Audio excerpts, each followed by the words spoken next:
ഇന്ന് നല്ലൊരു പ്രഭാതം തന്നെയാണ്. കാരണം എല്ലാവർക്കും നമസ്കാരം. നല്ലൊരു പ്രഭാത വന്ദനം നേരെയാണ്. നല്ലൊരു പ്രഭാതം എന്ന് പറയാൻ കാരണം ഇവിടെ ചെറിയ ചെറിയ മഴയൊക്കെ ഉണ്ട്. അപ്പൊ നല്ലോണം ഇന്ന് MC അല്ലെങ്കിൽ ഞാൻ ക്യാമറ ഓൺ ആക്കൂലായിരുന്നു കേട്ടാ. അത്രയും നല്ലൊരു അന്തരീക്ഷമാണ് ഇന്ന് രാവിലെ ഞങ്ങക്ക്.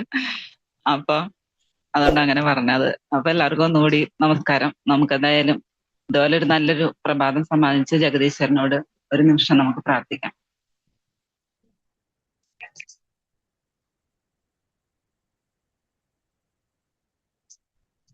ഓക്കെ, ഞാൻ എന്നെ ഒന്ന് പരിചയപ്പെടുത്താം. ഇതിലുള്ളവർക്ക് എല്ലാവർക്കും ഓക്കെയാണ്. എന്നാലും എൻ്റെ പേര് സരിത.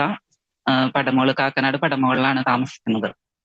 ഞാനൊരു 2 വർഷത്തോളമായിട്ട് പ്രൊഡക്റ്റ് ഉപയോഗിക്കുകയും ഏകദേശം 1.5 വർഷത്തോളമായിട്ട് ബിസിനസ് ചെയ്യുകയും ചെയ്യുന്ന ആളാണ്.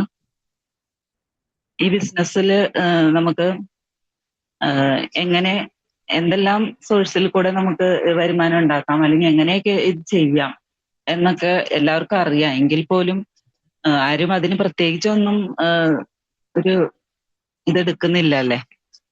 നമ്മളുടേതായ ഒരു രീതിയിൽ അങ്ങോട്ട് മുന്നോട്ട് പോവുകയാണ്. അതുകൊണ്ട് തന്നെ നമുക്ക് ഒത്തിരി ഇപ്പൊ 2 വർഷത്തിന് മേലെയൊക്കെ ഉള്ള ആൾക്കാര്, ചെയ്യുന്ന ആൾക്കാർ ഇതിലുണ്ട്, ഈ സൂമിൽ തന്നെ ഉണ്ട്.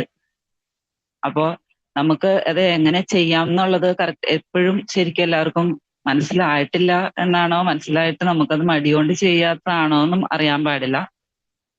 അപ്പൊ നമുക്ക് മറ്റുള്ളവരോട് പറയാനൊക്കെ ആയിട്ടുള്ളൊരു ഇതും അത് എങ്ങനെയൊക്കെ ഉപയോഗപ്പെടുത്തണം, നമ്മുടെ കയ്യിലിരിക്കുന്ന പ്രോഡക്റ്റ് മറ്റുള്ളവരിലേക്ക് എത്തിക്കാൻ അത് എന്തൊക്കെ ചെയ്യണം, എങ്ങനെയൊക്കെ ഉപയോഗപ്പെടുത്തണം, സെയില് നടക്കണമെങ്കിൽ എന്തൊക്കെ ഇത് വേണം എന്നൊക്കെ അറിയാന്നുണ്ടെങ്കിൽ, കാരണം നമ്മൾ സ്ഥിരം സൂമിൽ കേൾക്കുന്നതാണ് ഓരോ സാറന്മാരുടെയും ഇത് സംസാരിക്കുന്നതും ക്ലാസ്സുകളും നമ്മൾ അറ്റൻഡ് ചെയ്യുന്നുണ്ട്. അതൊക്കെ നമ്മൾ മനസ്സിലാക്കുന്നുണ്ട്. പക്ഷെ നമ്മളത് എത്രത്തോളം പ്രാവർത്തികമാക്കുന്നുണ്ടെന്ന് നമ്മൾ ഓരോരുത്തരോട് ചോദിച്ചാൽ തന്നെ മനസ്സിലാവും. നമ്മളോട് തന്നെ ചോദിക്കുക, ഞാൻ അതുപോലെ ചെയ്യുന്നുണ്ടോ എന്നൊക്കെ. ഇപ്പൊ ഒരു ക്ലാസ് അറ്റൻഡ് ചെയ്യുമ്പോൾ നമ്മൾ അതിൽ നല്ല ഇതായിട്ടിരിക്കുന്നു, ആ ഒരു നിമിഷം നമുക്ക് നമ്മൾ നല്ല ആക്റ്റീവായിരിക്കും. എന്താ പറയാ, അന്നേരം നമുക്ക് എന്തും ചെയ്യാം എന്നുള്ളൊരിത്. പക്ഷെ അത് കഴിഞ്ഞ് പോകുമ്പോൾ പിന്നെ നമ്മൾ അതിലേക്ക് ശരിക്കും ആക്റ്റീവ് ആവുന്നില്ല എന്നുള്ളത് തന്നെയാണ് സത്യമായിട്ടുള്ള കാര്യം. അപ്പൊ അങ്ങനെയല്ല. അപ്പൊ നമ്മള് അതേപോലെ ആ മീറ്റിങ്ങിൽ നിന്ന് എങ്ങനെ പുറത്തു വരുന്നോ അതുപോലെ നമ്മൾ പുറത്ത് നമ്മളത് പ്രാവർത്തികമാക്കാനും കൂടി ശ്രമിക്കുമ്പോൾ നമുക്ക് നല്ലൊരു വിജയം എന്തായാലും ഉണ്ടാവും. അപ്പൊ നമുക്ക് ഈ ബിസിനസ്, നമ്മളിപ്പോ ഡയറക്റ്റ് സെല്ലിംഗ് മേഖലയിലാണ് ഇത് ചെയ്യുന്നത്. പക്ഷെ ഇതിന് പ്രത്യേകിച്ച് ഒരു വിദ്യാഭ്യാസത്തിന്റെ ആവശ്യമില്ല, ഒരു ജാതിയുടെയോ മതത്തിന്റെയോ സൗന്ദര്യത്തിന്റെയോ ഒന്നും ആവശ്യമില്ല അല്ലെ. നമുക്ക് മറ്റുള്ളവരോട് ഇതിനെക്കുറിച്ച് പറയാനുള്ളൊരു നോളജ് മാത്രം മതി. അത് നമ്മള് ആത്മാർത്ഥമായിട്ട് നമ്മുടെ മനസ്സിൽ നിന്ന് പറയുക എന്നുള്ളതാണ്. അങ്ങനെ പറയുമ്പോൾ കസ്റ്റമേഴ്സിന് അത് അത്രയും ഫീൽ ചെയ്യും. അപ്പൊ അതുപോലെ സംസാരിക്കാനുള്ള ഒരു കഴിവ് മാത്രം മതി ഡയറക്റ്റ് സെല്ലിംഗ് മേഖലയിൽ വിജയിക്കാൻ. നമ്മുടെ പ്രോഡക്റ്റിനെ കുറിച്ചുള്ള നോളജും ആവശ്യമാണ്. അപ്പൊ അത് നമ്മൾ യൂസ് ചെയ്യുന്നില്ല, ശരിക്കും ഓരോരുത്തരും യൂസ് ചെയ്യുന്നില്ല. നമ്മൾ ഇന്ന് ചിലപ്പോൾ ഒരാളെ കാണണമെന്ന് വിചാരിച്ചു, ആ ഒരാളെ കണ്ടിട്ട് നമ്മൾ പിന്നെ മറ്റുള്ള വേറെ ആൾക്കാരിലേക്ക് എത്താൻ സാധിക്കുന്നില്ല. അങ്ങനെയൊക്കെ കുറേ ഇത് നമുക്കിടെ ഇതിലുണ്ട്, ലൈഫിലുണ്ട്. എന്നിരുന്നാലും നമ്മൾ അതെല്ലാം മാറ്റി വെച്ചിട്ട്, ഇത് നമ്മളെ ജീവിത വിജയത്തിന് വേണ്ടിയിട്ട് നമ്മൾ ഇതിലേക്ക് വന്നേക്കണതാണ് അല്ലെ. അപ്പൊ അതിന് വേണ്ടിയിട്ട് കുറച്ചൊക്കെ ഒരു ആത്മാർത്ഥമായിട്ട് പ്രയത്നിച്ചാൽ നമുക്ക് അതിന്റെ ഇത് കിട്ടും. എനിക്ക് അങ്ങനെ അച്ചീവ്മെന്റ് ഇരിക്കുന്ന ആളാണ്. ഞാൻ വന്നതിന് ശേഷമാണ് ഇപ്പോ കമ്പനി ട്രിപ്പ് പോയതും തായ്ലാന്റ് അച്ചീവ് ചെയ്തത്. അങ്ങനെ എല്ലാ ഡാൻസർ നമുക്ക് തരുന്ന അച്ചീവ്മെന്റുകളെല്ലാം ചെയ്യാൻ സാധിച്ചത് ഞങ്ങളുടെ ടീം വർക്ക്, ടീമിലെ അംഗങ്ങളുടെ ഒത്തൊരുമയും ഞങ്ങളുടെ ലീഡറായിട്ട് നിൽക്കുന്ന യൂനസ് സാറിന്റെ ഒരു കഴിവുകൊണ്ട് മാത്രമാണ് എനിക്ക് അതിലേക്കൊക്കെ എത്താൻ സാധിച്ചത്. അല്ലാതെ ഇപ്പൊ ജീവിതത്തിലൊരു ഫ്ലൈറ്റിൽ കയറണം എന്നൊന്നും, കയറാൻ പറ്റുമെന്ന് പോലും വിചാരിക്കാതിരുന്ന ഒരു ആളാണ് ഞാൻ. അപ്പൊ അത് ഇന്റർനാഷണൽ ട്രിപ്പിന് വരെ പോവാൻ സാധിച്ചു എന്നുള്ളത് എനിക്ക് ഈ ബയോട്ടോറിയം എന്ന് പറഞ്ഞൊരു മഹത്തായ ഒരു സംരംഭത്തിലേക്ക്, അല്ലെങ്കിൽ ഡയറക്ട് സെല്ലിംഗ് മേലേക്ക് വന്നത് കൊണ്ട് മാത്രം എനിക്ക് സാധിച്ചതാണ്. അപ്പൊ ഇത് എനിക്ക് സാധിച്ചെന്നുണ്ടെങ്കിൽ, ഞാനിപ്പോ സാധാരണ ഒരു വീട്ടമ്മയായിട്ട് ചെറിയ ചെറിയ ജോലികൾക്കൊക്കെ പോയി അങ്ങനെ നടന്നിരുന്ന ആളാണ്. അപ്പൊ ഇതിലേക്ക് വരാൻ അവസരം ഉണ്ടാക്കിയത് യൂനസ് സാറാണ്. സാർ എനിക്ക് എന്റെ അസുഖത്തെ കുറിച്ചൊക്കെ ഞാൻ പറഞ്ഞിട്ടുണ്ട്. ആർത്രൈറ്റിസ് ആയതുകൊണ്ട് എനിക്ക് പ്രോഡക്റ്റ് സാർ എത്തിച്ചു തന്നു. 10-18 വർഷത്തോളം മെഡിസിൻ ഉപയോഗിച്ച് അങ്ങനെ ഇരുന്ന വ്യക്തിയാണ്. ഇത് ഉപയോഗിച്ചതിന് ശേഷം ഇപ്പൊ മെഡിസിൻ ഇല്ല. 2 വർഷത്തോളമായിട്ട് തീരെ മെഡിസിൻ ഇല്ല കേട്ടോ. ഒട്ടും മെഡിസിൻ ഇല്ലാതെ മുന്നോട്ട് പോവുകയാണ്.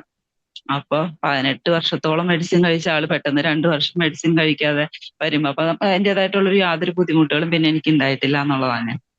അപ്പൊ അതിൽ ഞാൻ ആത്മാർത്ഥമായിട്ട് ഞാൻ ഈ പ്രൊഡക്റ്റിനെ വിശ്വസിക്കുന്നുണ്ട്. അത് മറ്റുള്ളവരിലേക്ക് എത്താൻ ശ്രമിക്കുന്നത്. അതിന്റെ ഭാഗമായിട്ടാണ് എനിക്ക് ഇതൊക്കെ സാധിച്ചത്. സാധിക്കില്ല എന്ന് പറഞ്ഞിരുന്ന ഒരാള് ഇപ്പൊ എന്താ പറയാ, കേരളത്തിലെ എറണാകുളം ജില്ലയിലാണ് താൻ താമസിക്കുന്നത്. എറണാകുളത്ത് തന്നെ എല്ലാ സ്ഥലങ്ങളും ഞാൻ ഇപ്പോഴും കണ്ടിട്ടില്ല. അപ്പൊ അങ്ങനെയുള്ള ഒരു വ്യക്തി ഇതിൽ വന്നതുകൊണ്ട് മാത്രം മുംബൈയിലേക്ക് പോകാൻ പറ്റി, തായ്ലൻഡ് കാണാൻ പറ്റി. അപ്പൊ അതൊക്കെ നമുക്ക് ഇതിൽ വന്നതിന് ശേഷം കിട്ടിയൊരു അച്ചീവ്മെന്റ്. അപ്പൊ നമ്മൾ ആത്മാർത്ഥമായിട്ട് ഇതിൽ ഒന്നും കൂടി പരിശ്രമിക്കുകയാണെങ്കിൽ നമ്മൾ എന്തെല്ലാം അച്ചീവ്മെന്റിലേക്ക് നമുക്ക് എത്താൻ പറ്റും എന്നുള്ളത് ഓരോരുത്തരും ഇതിൽ തെളിയിച്ചുകൊണ്ടിരിക്കുന്ന ഒരു കാര്യമാണ്. അപ്പൊ എന്തായാലും നമുക്ക് എന്തെല്ലാം സോഴ്സ് നമുക്ക് ഇതിനു വേണ്ടി ഉപയോഗിക്കണം എന്ന് നമുക്ക് നമ്മളോട് ഇന്ന് സംസാരിക്കുന്നത് നമുക്ക് മാവേലിക്കരയിൽ നിന്നുള്ള പ്രേമ മേഡമാണ്. അപ്പൊ പ്രേമ മേഡം ഇത് ഡയറക്ട് സെല്ലിംഗ് മേഖലയിൽ നല്ല പരിചയമുള്ള ഒരു വ്യക്തി കൂടിയാണ്. എല്ലാവർക്കും കഴിവുകളുണ്ട്. ആർക്കും കഴിവില്ല എന്ന് പറഞ്ഞ് നമുക്ക് പുറകോട്ട് പോകേണ്ട ആവശ്യമില്ല. എല്ലാവർക്കും ഉണ്ട്. ഇതിലിരിക്കുന്ന ആൾക്കാർക്കും ഇതിലിപ്പോ കയറാത്ത വ്യക്തികൾക്കും എല്ലാം ഉണ്ട്. പക്ഷെ അവരത് വിനിയോഗിക്കണില്ല എന്ന് മാത്രമേ ഉള്ളൂ. അപ്പൊ നമുക്ക് അതൊക്കെ എങ്ങനെ ചെയ്യാമെന്നൊന്ന് നമ്മളോട് സംസാരിക്കുന്നതിന് വേണ്ടി ഞാൻ പ്രേമ മേഡത്തെ ഹാർദവമായി സ്വാഗതം ചെയ്യാണ്. Please welcome Prema madam. വളരെ നന്ദി. Thank you Saritha madam. Thank you very much. അപ്പോ സരിത മാഡം വളരെ ഭംഗിയായിട്ട് നമ്മുടെ ആ ഒരു മീറ്റിംഗ് കോർഡിനേറ്റർ അല്ലെങ്കിൽ പ്രോഗ്രാം കോർഡിനേറ്റർ എന്നുള്ള ആ ഒരു അദ്ദേഹം ഏൽപ്പിച്ചിരുന്ന ആ ഒരു ധർമ്മം വളരെ ഭംഗിയായിട്ട് ചെയ്തു. അതിനോടൊപ്പം ഒരുപാട് ചോദ്യങ്ങൾ അല്ലെ, അതായത് എന്തുകൊണ്ട് ഈ ഇൻഡസ്ട്രിയിലേക്ക് എങ്ങനെ വന്നു, ഈ ഇൻഡസ്ട്രിയിൽ ഇപ്പൊ നമ്മള് ഇപ്പൊ സരിത മാഡം പറഞ്ഞതിൽ നിന്ന് കേട്ട കുറച്ച് കാര്യങ്ങൾ ആദ്യം നമുക്കൊന്ന് ഇവിടെ ചർച്ച ചെയ്യാം. അപ്പം ഫസ്റ്റ് ഓഫ് ഓൾ ഞാൻ എല്ലാവരോടും എന്റെ ഹൃദയം നിറഞ്ഞ ഒരു എന്താ പറയുന്നത് ഗുഡ് മോർണിംഗ് പറയുന്നു. Good morning. കാരണം ലൈഫില് ഈ ഗുഡ് മോർണിംഗിനും ഓരോ ദിവസങ്ങൾക്കും ഒക്കെ ഇത്ര ഇമ്പോർട്ടന്റ് ഉണ്ടെന്ന് ഞാൻ വളരെ എന്താ പറയുന്നത് പേടിയോടെ തിരിച്ചറിഞ്ഞ ഒരു സാഹചര്യത്തിൽ നിന്നും ഞാൻ സർവൈവ് ചെയ്ത് വന്നിട്ടാണ് ഇന്ന് എനിക്ക് ഇങ്ങനെ ഒരു അവസരം നിങ്ങളോട് എല്ലാവരോടും സംസാരിക്കാൻ, അല്ലെങ്കിൽ ഇത്ര വലിയൊരു ടീമിന്റെ ഭാഗമായി നിന്നുകൊണ്ട് ഈ ഒരു ഇൻഡസ്ട്രിയെ കുറിച്ച്, ഡയറക്ട് സെല്ലിംഗ് ഇൻഡസ്ട്രിയെ കുറിച്ച് സംസാരിക്കാൻ എനിക്കിന്നൊരു അവസരം കിട്ടിയത്. അപ്പം ഞാൻ എന്റെ ഈ കഴിഞ്ഞ അതായത് 2025 മാർച്ച് മാസത്തില് എന്റെ ലൈഫിലെ വലിയൊരു ടേണിംഗ് പോയിന്റ്, അല്ലെങ്കിൽ ഞാൻ ഈ പറഞ്ഞ ഗുഡ് മോർണിംഗിനോ ദിവസങ്ങൾക്കോ ഒന്നും പറച്ചിലൊക്കെ നമ്മൾ പറയുന്ന പോലെ ഭയങ്കര ഓരോ ദിവസങ്ങളുടെ പ്രത്യേകതകളൊക്കെ നമ്മൾ ഇങ്ങനെ സംസാരിക്കുമ്പോഴൊക്കെ ഞാൻ പറഞ്ഞിരുന്നു, അല്ലെങ്കിൽ ഞാൻ മറ്റുള്ളവരോട് സംസാരിക്കുമ്പോൾ നമ്മൾ അവരോട് ഭയങ്കര മോട്ടിവേറ്റഡ് ആയിട്ട് സംസാരിച്ചിരുന്നു. ഒരു ദിവസം നിങ്ങൾ വെറുതെ കളയരുത്, ഒരു നിമിഷം കളയരുത് എന്നൊക്കെ ഞാൻ സംസാരിച്ചിരുന്നെങ്കിലും എന്റെ ലൈഫിൽ ഞാൻ അത് അത്ര വാല്യുബിൾ ആയിട്ട് ഉപയോഗിച്ചിരുന്നു എന്നുള്ളത് എനിക്കറിയില്ലായിരുന്നു. പക്ഷെ എല്ലാത്തിനും നമുക്കൊരു അവസരം ഉണ്ടാകുക, അത് വളരെ പെട്ടെന്ന് കിട്ടുക എന്നുള്ളതൊക്കെയാണ് തിരിച്ചറിവിന്റെ ആ ഒരു, അല്ലെങ്കിൽ നമ്മൾ തിരിച്ചറിഞ്ഞ് ആ റിയാലിറ്റി അക്സെപ്റ്റ് ചെയ്ത് നമുക്കൊക്കെ വളരെ കുറച്ച് സമയമാണ് ഇവിടെ ഉള്ളതെന്നുള്ളത് നമുക്ക് മനസ്സിലാകുന്നത്. അപ്പൊ എനിക്കൊരു ശാരീരിക ബുദ്ധിമുട്ടിന്റെ ഭാഗമായിട്ട് എനിക്ക് ഞാനൊരു എങ്ങോട്ട് ലൈഫ് ഒരു ടേണിംഗ് പോയിന്റിലായിപ്പോയി. അപ്പോ മുന്നോട്ട് ഞാൻ ഇനി ഇല്ല എന്ന് എനിക്ക് തോന്നുന്ന കുറച്ച് കാര്യങ്ങൾ എന്റെ ലൈഫിലുണ്ടായി, അസുഖമായിട്ട് ബന്ധപ്പെട്ടാണ്. അപ്പം ആ സമയത്ത് എനിക്ക് പിന്നെ എനിക്ക് ഇങ്ങനെ ഒരു പ്രശ്നമുണ്ട്, എനിക്ക് ഇങ്ങനത്തെ ഒരു രോഗാവസ്ഥയുണ്ട്, എനിക്ക് ഇങ്ങനത്തെ ഒരു ബുദ്ധിമുട്ടിലാണ് ഞാൻ എന്ന് അറിഞ്ഞതിന് ശേഷം ഞാൻ പിറ്റേ ദിവസം ഉണർന്നെണീറ്റപ്പോ എനിക്ക് എന്നും ഞാൻ കണ്ട എന്റെ ചുറ്റുപാടും അല്ല ഞാൻ അന്ന് കണ്ടത്. അന്ന് എന്റെ ചുറ്റുപാടിനും എന്റെ പ്രകൃതിക്കും എല്ലാവർക്കും ഒരുപാട് ഭംഗിയുണ്ട്. എന്റെ ചുറ്റുപാടുള്ള ഒരുപാട് എന്റെ കൂടെ നിൽക്കുന്ന ഒരുപാട് പേരുടെ സ്നേഹം ഇത്രത്തോളം എന്നോട് ഉണ്ടായിരുന്നു. അപ്പം ഇതൊക്കെ ഞാനൊരു രോഗാവസ്ഥയിലാണ്, എനിക്ക് കുറച്ച് ദിവസങ്ങളെ ചിലപ്പോൾ കാണുള്ളൂ എന്നൊക്കെ ഞാൻ സ്വന്തമായിട്ട് തീരുമാനിച്ച കുറച്ച് ആ ഒരു സമയത്തിനുള്ളിൽ എനിക്ക് തോന്നിയതാണ്. അപ്പോ എപ്പോഴും നമ്മൾ ഓർത്തിരിക്കേണ്ട ഒരു കാര്യം, നമുക്കൊരു രോഗം ഉണ്ടാകാം, ഇല്ലാതിരിക്കാം, മറ്റെന്ത് സാഹചര്യങ്ങളാണെങ്കിലും ഓരോ ദിവസവും അല്ലെ, ഇന്നലെയൊക്കെ കിടന്നുറങ്ങി ഒരുപാട് ആൾക്കാര് ഇന്ന് ഉണരാത്തവര് പലരുണ്ട്. അപ്പോ നമുക്ക് അനുഗ്രഹിച്ച് ദൈവം തമ്പുരാൻ നമുക്ക് ആർക്കും ഒരു എന്താ പറയുന്നത് സബ്സ്റ്റിറ്റ്യൂഷൻ ഒരിക്കലും ചെയ്യാൻ പറ്റില്ലാത്ത കാര്യമാണ് ജീവിതത്തിൽ ഒരു നിമിഷം കൂട്ടി കിട്ടുക എന്നുള്ളത്. അപ്പൊ നമ്മൾ ആ ഒരു സത്യത്തെ നമ്മൾ തിരിച്ചറിയണം. ഞാനതെന്റെ ഈ ഒരു സമയത്താണ് തിരിച്ചറിഞ്ഞത്. ഇങ്ങനെ ഒരു അവസ്ഥ വന്നപ്പോഴാണ് അയ്യോ രാവിലെകൾക്ക് ഇത്ര ഭംഗിയുണ്ടോ, എന്റെ ചുറ്റിനുള്ള മനുഷ്യർക്ക് ഇത്ര ഭംഗിയുണ്ടോ, എനിക്ക് കിട്ടിയിരുന്ന ആഹാരത്തിന് ഇത്ര ടേസ്റ്റ് ഉണ്ടായിരുന്നോ. ഇതൊക്കെ നമ്മൾ ജീവിതത്തിന്റെ ഭാഗമായിട്ട് രാവിലെ കാണുന്നു, നമ്മുടെ ചുറ്റിനുള്ള ആൾക്കാരെ കാണുന്നു, ഭക്ഷണം കഴിക്കുന്നു, അല്ലെങ്കിൽ എല്ലാം നമ്മുടെ ജീവിതത്തിന്റെ ഭാഗമായിട്ട് നമ്മൾ ചെയ്യുമ്പോൾ അതിന് പ്രത്യേകതയൊന്നുമില്ല. പക്ഷെ ജീവിതം തീരാറായി ഇനി കുറച്ച് സമയമുള്ളൂ എന്ന് നമുക്ക് തോന്നുന്ന ഒരു സ്ഥലത്ത് എത്തുമ്പോൾ ഇതിനൊക്കെ ഭയങ്കര ഭംഗിയാണ്. അപ്പോഴാണ് നമ്മൾ ആലോചിക്കുക ഇനി കുറച്ചു കാലം കൂടെ നമുക്ക് കിട്ടിയിരുന്നെങ്കിൽ എന്നൊക്കെ. അപ്പം എനിക്ക് ഈ ഞാൻ എന്റെ ആ ഒരു അവസ്ഥയിൽ എനിക്ക് തമ്പുരാൻ തിരിച്ചറിയാൻ ഒരു സാഹചര്യം തന്നതിനെ കുറിച്ചാണ് പറഞ്ഞത്. എനിക്ക് അങ്ങനെ ഹെൽത്ത് ഇഷ്യൂസ് അന്ന് അങ്ങനെ ഒരു സിംറ്റം വന്നു. അത് പിന്നീട് നമ്മൾ ഡീറ്റെയിൽ ആയിട്ട് ചെക്കപ്പ് ചെയ്തു. പിന്നെ നമ്മൾ ഓൾറെഡി നമ്മുടെ പ്രോഡക്റ്റ് ഉപയോഗിക്കുന്നുണ്ട്. അതായത് ഞാൻ 2020 മുതൽ നമ്മുടെ ഈ ബയോട്ടോറിയത്തിന്റെ പ്രോഡക്റ്റ് പേഴ്സണലി ഞാൻ ഉപയോഗിക്കുന്നുണ്ട്. അപ്പൊ അതുകൊണ്ട് തന്നെ എനിക്ക് ഇപ്പൊ ഞാൻ വളരെ അഭിമാനത്തോടെ നിങ്ങൾ ഓരോരുത്തരോടും, അല്ലെ നമ്മുടെ ഈ ഒരു മീറ്റിംഗിൽ കയറിയിരിക്കുന്ന ഓരോരുത്തരോടും പറയുന്നു, ഞാനിത് ആദ്യമൊക്കെ നമ്മൾ സ്ഥിരമായിട്ട് ഉപയോഗിച്ചുകൊണ്ടിരിക്കുന്നത്, ഇടയ്ക്കൊക്കെ ഞാനൊരു ഇത് വരുത്തിയെങ്കിലും പിന്നീട് ഇത് ഉപയോഗിക്കാതെ വന്ന സമയത്ത് എനിക്ക് എന്തൊക്കെയോ ഒരു ഇത് തോന്നിയപ്പം പ്രേമ, ഞാൻ എന്നോട് തന്നെ ചോദിക്കണം, പ്രേമ നീ ഇതിനെക്കുറിച്ച് സംസാരിക്കുന്നു, ഇത് നീ പ്രൊമോട്ട് ചെയ്യുന്നു, ബിസിനസ് ചെയ്യുന്നു, അപ്പൊ നീ ഒരു ദിവസം പോലും നിന്റെ ലൈഫിൽ ഇത് മാറ്റി നിർത്താൻ പാടില്ല എന്ന് ഞാൻ വിശ്വസിച്ചിരുന്നു. അങ്ങനെ ഞാൻ അത് ചെയ്തിരുന്നു, ഉപയോഗിച്ചിരുന്നു. അപ്പൊ അതുകൊണ്ട് തന്നെ എനിക്ക് ഇങ്ങനൊരു ഒരു ഇഷ്യൂ, അതായത് എനിക്ക് ബ്ലഡില് കൗണ്ടിന്റെ ഒരു വേരിയേഷൻ വന്നു, പിന്നെ ക്ലോട്ടിംഗ് കപ്പാസിറ്റി കുറഞ്ഞു. അപ്പം അങ്ങനെ ടെസ്റ്റ് ചെയ്തപ്പം അത് ലുക്കീമിയ എന്ന രോഗത്തിന്റെ അല്ലെങ്കിൽ രക്താർബുദം എന്ന രോഗത്തിന്റെ ഫസ്റ്റ് സ്റ്റേജിലേക്ക് പോകാനുള്ള റീസൺസ് ആണെന്ന് മനസ്സിലായി. അപ്പം സാധാരണഗതിയിൽ നമ്മൾ ഇതൊക്കെ കേട്ട് കഴിയുമ്പോഴേ നമ്മൾ എത്ര വലിയ നമ്മൾ പറയും ഭയങ്കര കോൺഫിഡൻസ് ആണ്, ഭയങ്കര ബോൾഡാണ് എന്നൊക്കെ പറയുമ്പോൾ നമ്മൾ ചില തിരിച്ചറിഞ്ഞ് അയ്യോ എനിക്ക് ഇങ്ങനെ ഒരു പ്രശ്നമുണ്ട്, എനിക്ക് ഇങ്ങനെ ഒരു ബുദ്ധിമുട്ടുണ്ട്, ശാരീരിക ബുദ്ധിമുട്ടുണ്ട്, അതിന്റെ ആഫ്റ്റർ എഫക്ട് അല്ലെങ്കിൽ ഇതിന് മുമ്പ് വന്ന ആൾക്കാർക്ക് ഇത് ഇത്രത്തോളം ഭീകരമായിരുന്നു എന്നൊക്കെ കേട്ടിട്ടുള്ള കുറച്ച് സ്റ്റോറീസ് ഒക്കെ കൂടെ വെച്ചിട്ട് നമ്മൾ അതിനെ അനലൈസ് ചെയ്യുമ്പോൾ നമുക്ക് ഭയങ്കരമായിട്ട് ഫിയർ ഉണ്ടാകും, പേടിയുണ്ടാകും. പിന്നെ പ്രത്യേകിച്ച് എന്റെ കുഞ്ഞുങ്ങള്, എന്റെ കുടുംബം, അങ്ങനെയൊക്കെ എനിക്ക് ഞാനില്ലെങ്കിൽ എന്റെ മക്കൾക്ക് ആരും ഇല്ല.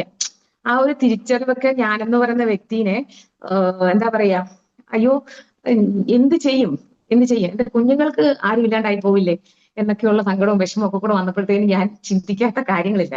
പക്ഷെ ഞാനൊരു കാര്യമുണ്ട്, ഈ ഒരു ഇൻഡസ്ട്രിയിൽ ഇത്രയും വർഷമായിട്ട് നിൽക്കുന്നതിന്റെ ഭാഗമായിട്ട് എനിക്ക് കിട്ടിയ ഒരു കാര്യം, അല്ലെ ഞാനൊരു കോൺഫിഡൻസ്, നമുക്ക് എല്ലാ തരത്തിലും എല്ലാ കാര്യങ്ങളിലും അല്ലെ ഈ ഒരു അവസ്ഥയിൽ നമ്മൾ ഏത് തരത്തിൽ പ്രതികരിക്കും എന്നുള്ളത്, എന്നാലും നോർമലി ഞാൻ പറയണം, നോർമലി ഒരു വ്യക്തി ആ ഒരു വിഷയത്തെ അല്ലെങ്കിൽ ആ ഒരു റിയാലിറ്റിയെ തിരിച്ചറിയുന്നതിനേക്കാൾ സംയമനത്തോടെയാണ് ഞാൻ അതിനെ തിരിച്ചറിഞ്ഞത്.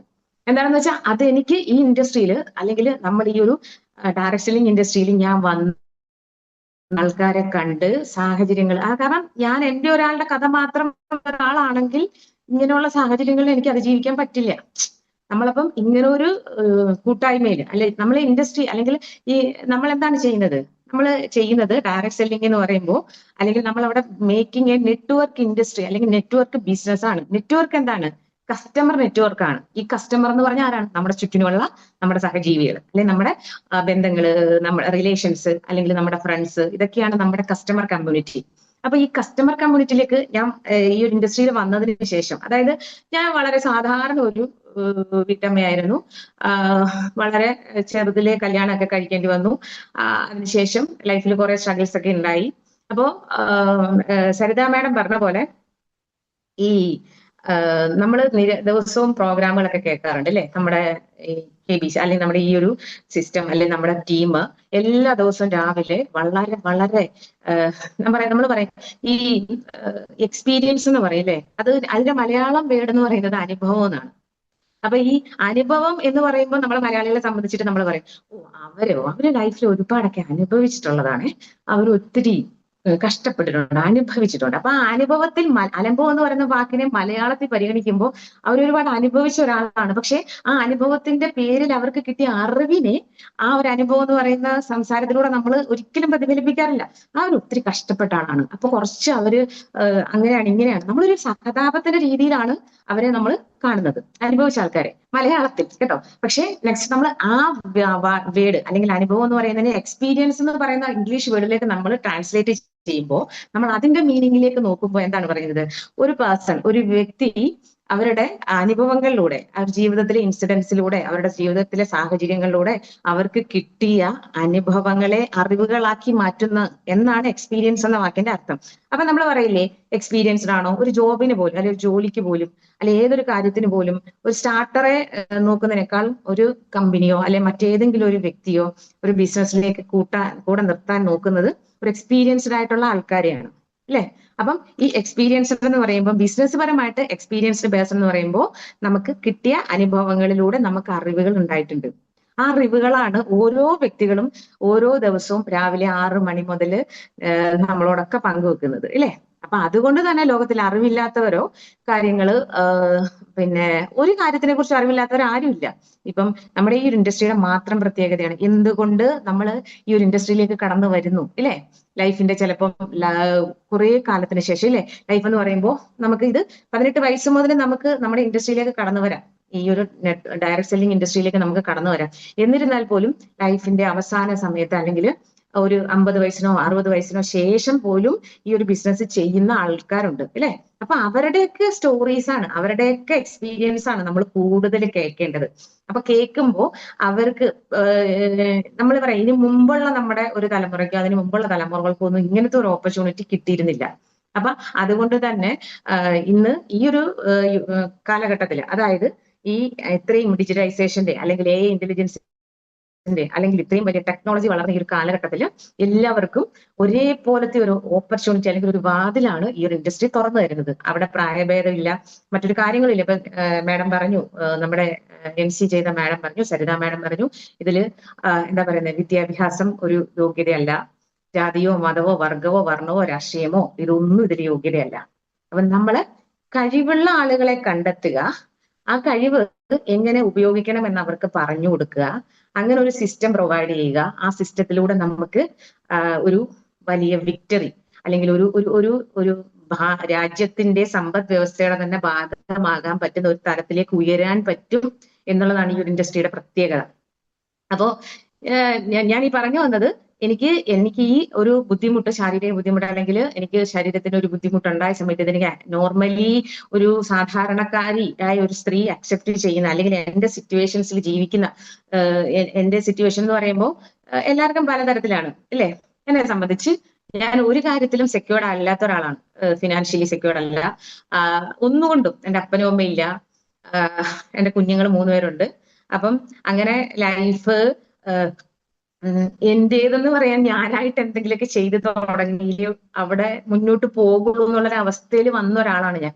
അപ്പൊ അവിടെ എനിക്ക് എന്റെ യോഗ്യതയൊന്നും നോക്കാതെ എനിക്ക് വന്ന് ചെയ്യാൻ പറ്റിയ ഒരു സാഹചര്യത്തെ ഞാൻ എന്ത് ചെയ്തു, എന്റെ ലൈഫിലേക്ക് അഡോപ്റ്റ് ചെയ്തു. ഞാനതിനെ, എനിക്ക് വേറെ മാർഗമില്ല അല്ലെ. അപ്പൊ അവിടെ ഒരു മാർഗം ഇല്ലെന്ന് പറഞ്ഞിരിക്കുന്ന ആൾക്കാർക്ക് ഒരു മാർഗം ഉണ്ടെന്നുള്ളതാണ് എന്റെ അവസ്ഥയിൽ എനിക്ക് മനസ്സിലായത്. കാരണം എനിക്ക് ഈ എന്റെ അമ്മ സുഖമില്ലാതിരിക്കുകയായിരുന്നു, സ്ട്രോക്ക് വന്നിരിക്കുന്നു, എന്റെ കുഞ്ഞുങ്ങൾ 3 പേര്. അപ്പൊ നമുക്ക് ഈ അമ്മേനെ ഇട്ടിട്ട് ഈ സാഹചര്യത്തിൽ നിന്ന് മാറി നിൽക്കാൻ പറ്റുന്ന ഒരു ജോലിയൊന്നും എനിക്ക് ചെയ്യാൻ പറ്റൂല. അപ്പൊ ഞാൻ ഇങ്ങനെ ആലോചിച്ച് എന്ത് ചെയ്യുമെന്നൊക്കെ ആലോചിച്ചിരുന്ന സമയത്താണ് ഇങ്ങനെ ഒരു അല്ലെങ്കിൽ ഡയറക്ട് സെല്ലിംഗ് ഇൻഡസ്ട്രി അല്ലെങ്കിൽ ഈ ഒരു ഇൻഡസ്ട്രിയെ കുറിച്ച് ഞാൻ കേൾക്കുന്നത്. അപ്പൊ നമ്മൾ ഈ ഇന്നത്തെ സംസാരിക്കുന്ന നമ്മുടെ സ്കോപ്പ് എന്ന് പറയുന്നത് അല്ലെങ്കിൽ നമ്മുടെ വിഷയം എന്താണ്, ഈ ഡയറക്ട് സെല്ലിംഗ് ഇൻഡസ്ട്രിയുടെ സ്കോപ്പ് അല്ലെങ്കിൽ സാധ്യത, അല്ലെങ്കിൽ എത്രത്തോളം ഈ ഒരു ബിസിനസ്സിന് ലൈഫിൽ നമ്മളെ ഹെൽപ്പ് ചെയ്യാൻ പറ്റും എന്നുള്ളത്. അപ്പോ പ്രിയപ്പെട്ട സുഹൃത്തുക്കളെ, അപ്പൊ ഞാൻ ഈ പറഞ്ഞു വന്നത് എന്റെ ഹെൽത്ത് ഇഷ്യൂസ് ഞാൻ ഇതിനകത്ത് വന്ന എക്സ്പീരിയൻസോട് കൂടിയാണ് ഞാൻ അതിനെ അക്സെപ്റ്റ് ചെയ്തത്. അതുകൊണ്ട് തന്നെ സാധാരണ ഒരാൾ അതിനെ ഓവർകം ചെയ്യുന്നതിനേക്കാൾ കൂടുതൽ മനോധൈര്യത്തോടെ എനിക്കിതിനെ ഈ ഒരു അവസ്ഥയെ തരണം ചെയ്യാൻ കഴിഞ്ഞു. അപ്പം നോർമലി എന്റെ നെക്സ്റ്റ് ടെസ്റ്റിൽ എനിക്ക് ഒരു ഇഞ്ചക്ഷൻ എടുത്തു. അതിനുശേഷം നടന്ന ടെസ്റ്റിൽ ഒരു പ്രശ്നവുമില്ല. എന്നിരുന്നാലും കുറച്ച് റെസ്റ്റ് എടുക്കണമെന്നാണ് ഡോക്ടർ പറഞ്ഞേക്കുന്നത്. അപ്പോ അതൊക്കെയാണ് എന്റെ കാര്യങ്ങൾ. അപ്പൊ ഞാൻ പറയാൻ വന്നത് ഓരോ ഗുഡ് മോർണിംഗിനും ഓരോ ദിവസങ്ങൾക്കും ഓരോ മിനിറ്റിനും വാല്യൂ ഉണ്ട് അല്ലെ. നമുക്കത് നഷ്ടപ്പെടാറായി എന്ന് തോന്നുന്ന സമയത്താണ് അതിന്റെ വില നമ്മൾ കൂടുതൽ തിരിച്ചറിയുന്നത്. കേട്ടിട്ടില്ലേ ഈ ചില സിനിമകളിലൊക്കെ ആണെങ്കിൽ പോലും ചില മനുഷ്യര് അവരുടെ ലൈഫിന്റെ അങ്ങേയറ്റത്തെത്തി ഇനി അവർക്ക് സമയമില്ലെന്ന് ചോദിക്കുമ്പോൾ അവർ യാചിക്കുന്നിട്ടുണ്ട്, യാചിച്ച് കേട്ടിട്ടുണ്ട്. എന്താണ്, എനിക്ക് ഒരു ദിവസം കൂടെ കിട്ടുമോ, ഒരു നിമിഷം കൂടെ കിട്ടുമോ എന്നൊക്കെ. നമ്മുടെ അത്രയും ചുറ്റുമുള്ള നമ്മുടെ എല്ലാത്തിനെയും ഉപേക്ഷിച്ചിട്ട് നമ്മൾ ഒരു ദിവസം തിരിച്ചു പോകേണ്ടി വരുന്നു എന്നൊക്കെ ഓർക്കുമ്പോഴേ ഭയങ്കര സങ്കടമാണ്. അപ്പൊ എന്നായാലും നമ്മൾ മരിക്കും. ഇനി എല്ലാവർക്കും ജനിച്ചാൽ നമ്മൾ മരിക്കണം. പക്ഷേ എന്താണ്, നമ്മുടെ ലൈഫിലെ നമ്മുടെ കടമകളൊക്കെ പൂർത്തീകരിച്ചിട്ട് നമ്മുടെ കുഞ്ഞുങ്ങളൊക്കെ രക്ഷപ്പെട്ട് അവരൊക്കെ ഒരു അവസ്ഥയിലായി എന്നൊരു മനസ്സമാധാനത്തോടെ നമുക്ക് മരിക്കാൻ സാധിക്കുക എന്ന് പറയുന്നത് വലിയൊരു കാര്യം. പക്ഷെ പ്രേമയെ സംബന്ധിച്ച് ഇന്ന് എനിക്ക് അങ്ങനെ ഒരു സാഹചര്യം ഉണ്ടായാൽ ഒരിക്കലും എനിക്ക് മനസ്സമാധാനം ഉണ്ടാവില്ല. എന്തുകൊണ്ടാ, എന്റെ കുഞ്ഞുങ്ങളൊന്നും അവരുടേതായ ഒരു രീതിയിലേക്ക് എത്താറായില്ല. അപ്പൊ ആ ഒരു സങ്കടമൊക്കെ എനിക്ക് ഒരുപാട് ഉണ്ടായിരുന്നു. അവിടെയും ഞാൻ മനസ്സുകൊണ്ട് തീരുമാനിച്ചു, പ്രേമ എന്ത് വന്നാലും ജീവിച്ചേ പറ്റുള്ളൂ. പിന്നെ എന്റെ ഈ ഒരു ഇൻഡസ്ട്രിയിൽ എനിക്ക് എന്റെ കൂടെ നിന്ന്, അല്ലെ നമ്മൾ ആ ഇൻഡസ്ട്രി വഴി, അതാണ് ഞാൻ പറഞ്ഞത്, ഈ രക്തബന്ധം അല്ലെങ്കിൽ സഹോദര ബന്ധം അല്ലെങ്കിൽ ഫ്രണ്ട്ഷിപ്പ്, നമ്മൾ കുഞ്ഞുനാളിൽ കൂട്ട് പഠിച്ച ആൾക്കാര് അങ്ങനെയൊക്കെ പറയും, നമ്മൾ പറയും നമ്മുടെ ക്ലോസ് റിലേഷൻസ് അവരാണെന്ന്. അല്ല, ഒരിക്കലും അല്ല. എനിക്ക് ഞാൻ അതായത് ഈ ഇൻഡസ്ട്രിയിൽ വന്നതിന് ശേഷം എന്നെ സപ്പോർട്ട് ചെയ്ത് എന്റെ കൂടെ എന്റെ ടീം നിന്ന പോലെ, എനിക്ക് അങ്ങനെ പറയാൻ പറ്റും, എന്റെ ടീം അല്ലെങ്കിൽ എന്റെ കൂടെ നിന്ന ആൾക്കാർ നിന്ന പോലെ വേറെ ഒരാളും എന്റെ ലൈഫിൽ എനിക്ക് ഇത്രയും സപ്പോർട്ട് തന്നിട്ടില്ല. കാരണം നമുക്കൊരു കഴിവുണ്ട്, അല്ലെങ്കിൽ നമ്മൾ സംസാരിക്കുന്ന ഒരാളാണ്, നമുക്ക് ഇതിനെക്കുറിച്ച് അറിവുണ്ടെന്ന് ഒരാൾക്ക് തോന്നിയാൽ നമുക്ക് അതിനൊരു അവസരം തരിക എന്നുള്ളത് നമ്മളോട് കാണിക്കുന്ന ഏറ്റവും വലിയ നമ്മുടെ പ്രോത്സാഹനമാണ്. ഒന്ന് സംസാരിക്കാനുള്ള ഒരു അവസരം തരിക. എന്റെ ഉള്ളിൽ എന്തെല്ലാം കാര്യങ്ങളുണ്ട്, എനിക്ക് ഇത്രയും കാലത്തിനകത്ത് എനിക്ക് കിട്ടിയ എക്സ്പീരിയൻസ് എന്താണ് എന്ന് പറഞ്ഞ് ഷെയർ ചെയ്യാൻ ഒരു അവസരം എനിക്ക് തരിക.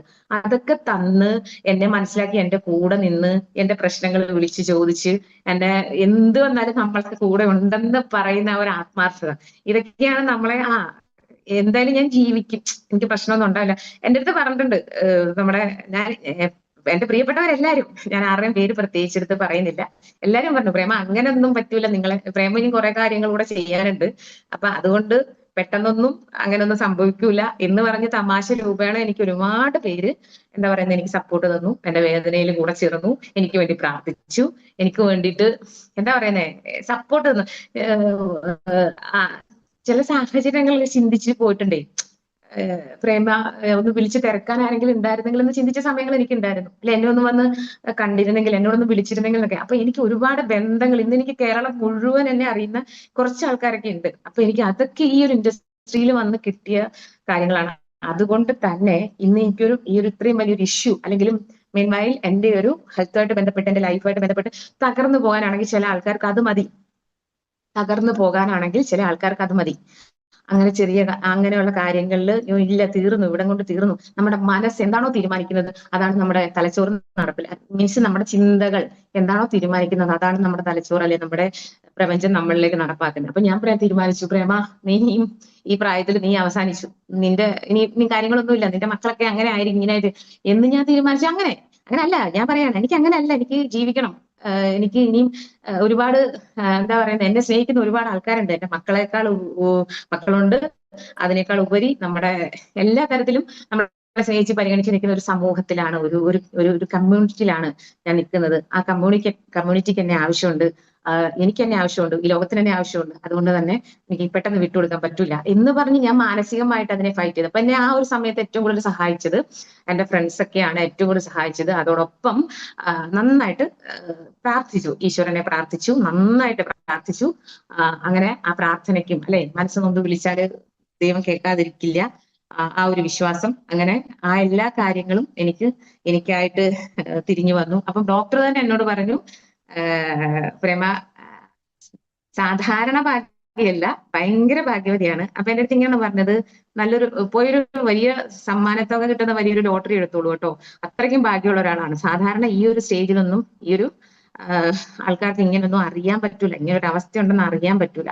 അപ്പം അതും ഇല്ല ഞാനപ്പോ ചിന്തിക്കുന്നത് അതാണ്, ഞാൻ സ്പെഷ്യലാണ്, എനിക്ക് സ്പെഷ്യലാണ്, ഞാൻ അതുകൊണ്ട് ദൈവത്തിന് സ്പെഷ്യലാണ്, അതുകൊണ്ടാണ് എനിക്കത് അറിയാൻ പറ്റിയത്. അപ്പം അതൊക്കെ കൊണ്ട് തന്നെ ഞാൻ ഇതിനെയൊക്കെ ഇപ്പൊ ചിരിച്ചുകൊണ്ട് സംസാരിക്കാനോ അല്ലെങ്കിൽ ഈ കാര്യങ്ങളെയൊക്കെ അക്സെപ്റ്റ് ചെയ്യാനോ ഇത്രയും ഞാൻ ആശുപത്രിയിൽ പോയിട്ട് വന്നിട്ട് തമാശ കൊണ്ട് പറയല്ല, നമ്മുടെ മനസ്സിന്റെ സന്തോഷം അല്ലെങ്കിൽ നമ്മുടെ മനസ്സ് എത്രത്തോളം നമ്മളെ സ്വാധീനിക്കുന്നു എന്നുള്ളത് നമ്മുടെ മുഖത്തറിയാം അല്ലെ.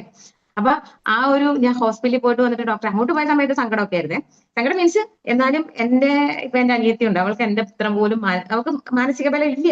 അവള് ഒരു കുഞ്ഞുങ്ങളൊന്നും മറിഞ്ഞു വീണാ അവൾക്ക് പോയി പിടിക്കാനുള്ള അവൾ നിൽക്കില്ല അത്രയ്ക്കും. അപ്പൊ അവളൊക്കെ എന്റെ മുമ്പിൽ ഇങ്ങനെ ഇരിക്കുമ്പോ ഞാന് തളർന്നു പോയി കഴിഞ്ഞാൽ അവരും തളർന്നു പോകും. അപ്പം ഈ തളർന്നു പോയ ആൾക്കാർക്ക് തളർന്നവരെ എങ്ങനെ സപ്പോർട്ട് ചെയ്യാൻ പറ്റും?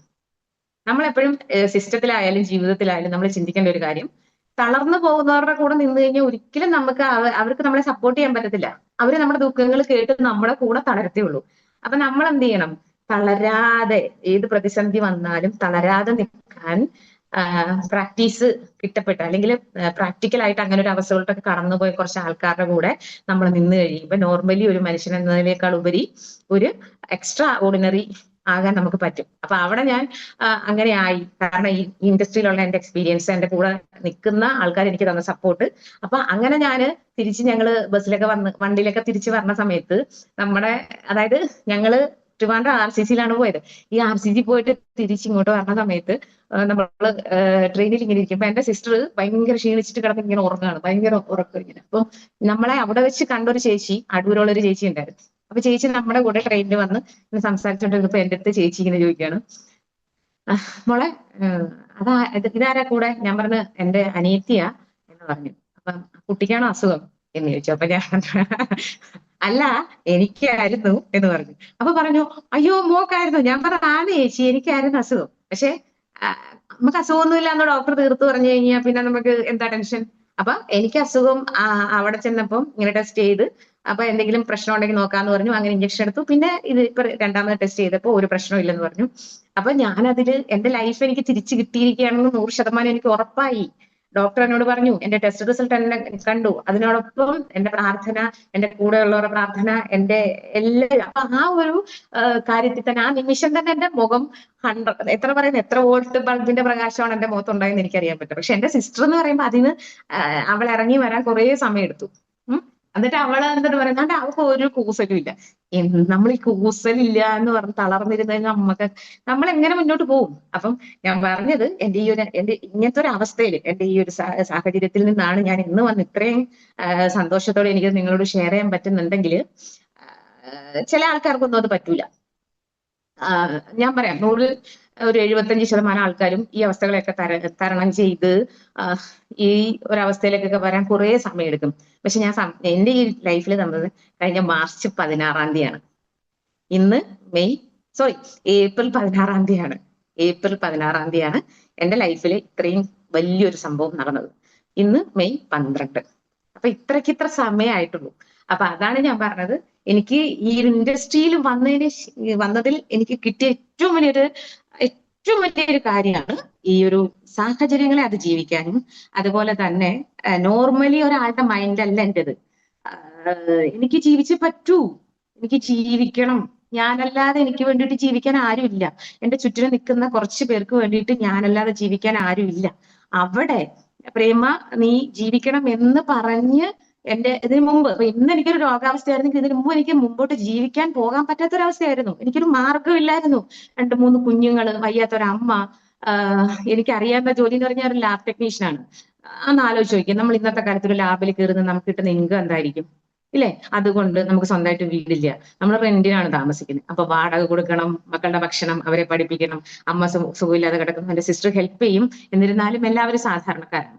അപ്പം ആ ഒരു അവസ്ഥയിൽ ഞാൻ ഈ 10,000-15,000 രൂപയ്ക്കോ ജോലിക്ക് പോയാല് ഒരു മാസം വാടക കൊടുക്കണം, പിന്നെ കുഞ്ഞുങ്ങളെ പഠിപ്പിക്കണം. അത് കഴിഞ്ഞിട്ട് എന്ത് ചെയ്യും? അപ്പൊ അവിടെയാണ് ഈ ഒരു ഇൻഡസ്ട്രീനെ കുറിച്ച് ഞാൻ അറിഞ്ഞ്. അതാണ് ഞാൻ പറഞ്ഞ സ്കോപ്പ് ഓഫ് ഇൻഡസ്ട്രി. നമ്മുടെ ലൈഫുമായിട്ട് ബന്ധപ്പെട്ട് പറയുമ്പോഴാണ് ആൾക്കാർക്ക് അത് കൂടുതൽ ബോധ്യപ്പെടുക. അല്ലാതെ ഓടി വന്നിരുന്നിട്ട് നമ്മൾ എന്തെങ്കിലും പറഞ്ഞു കഴിഞ്ഞാൽ ആൾക്കാർക്ക് മനസ്സിലാവില്ല. അപ്പൊ അങ്ങനെ ഒരു അവസ്ഥയിൽ പ്രേമ നിന്നപ്പോ, 4 വർഷത്തിന് മുമ്പ് പ്രേമ നിന്നപ്പോ പ്രേമയ്ക്ക് കിട്ടിയ ഒരു ഓപ്പർച്യൂണിറ്റിയാണ് ഈ ഒരു ഡയറക്ട് സെല്ലിംഗ് ഇൻഡസ്ട്രി. ഞാൻ ഫസ്റ്റ് ഹലോ കേൾക്കാമോ? Can you here me? എന്നെ കേൾക്കാമോ എല്ലാവർക്കും? കേൾക്കാം മാഡം, കേൾക്കാം. പറഞ്ഞോളൂ മാഡം.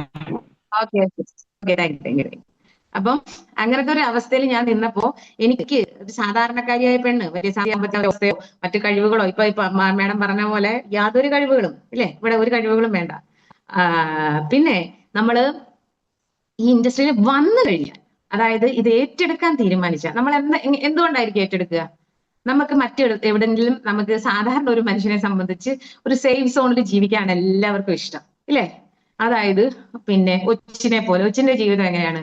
അത് വിശക്കുന്ന സമയത്ത് ഭക്ഷണം എടുക്കാൻ വേണ്ടി കുറെ നേരം ഇങ്ങനെ അലഞ്ഞു തിരിഞ്ഞ് നടന്നിട്ട് എന്തെങ്കിലും ഭക്ഷണം കിട്ടിക്കഴിഞ്ഞാൽ അത് എടുക്കുക, പിന്നീട് എന്ത് ചെയ്യും? സ്വന്തമായിട്ടുള്ള ആ ഒരു ഷെല്ലിനകത്തോട്ട് കയറിയിരിക്കും.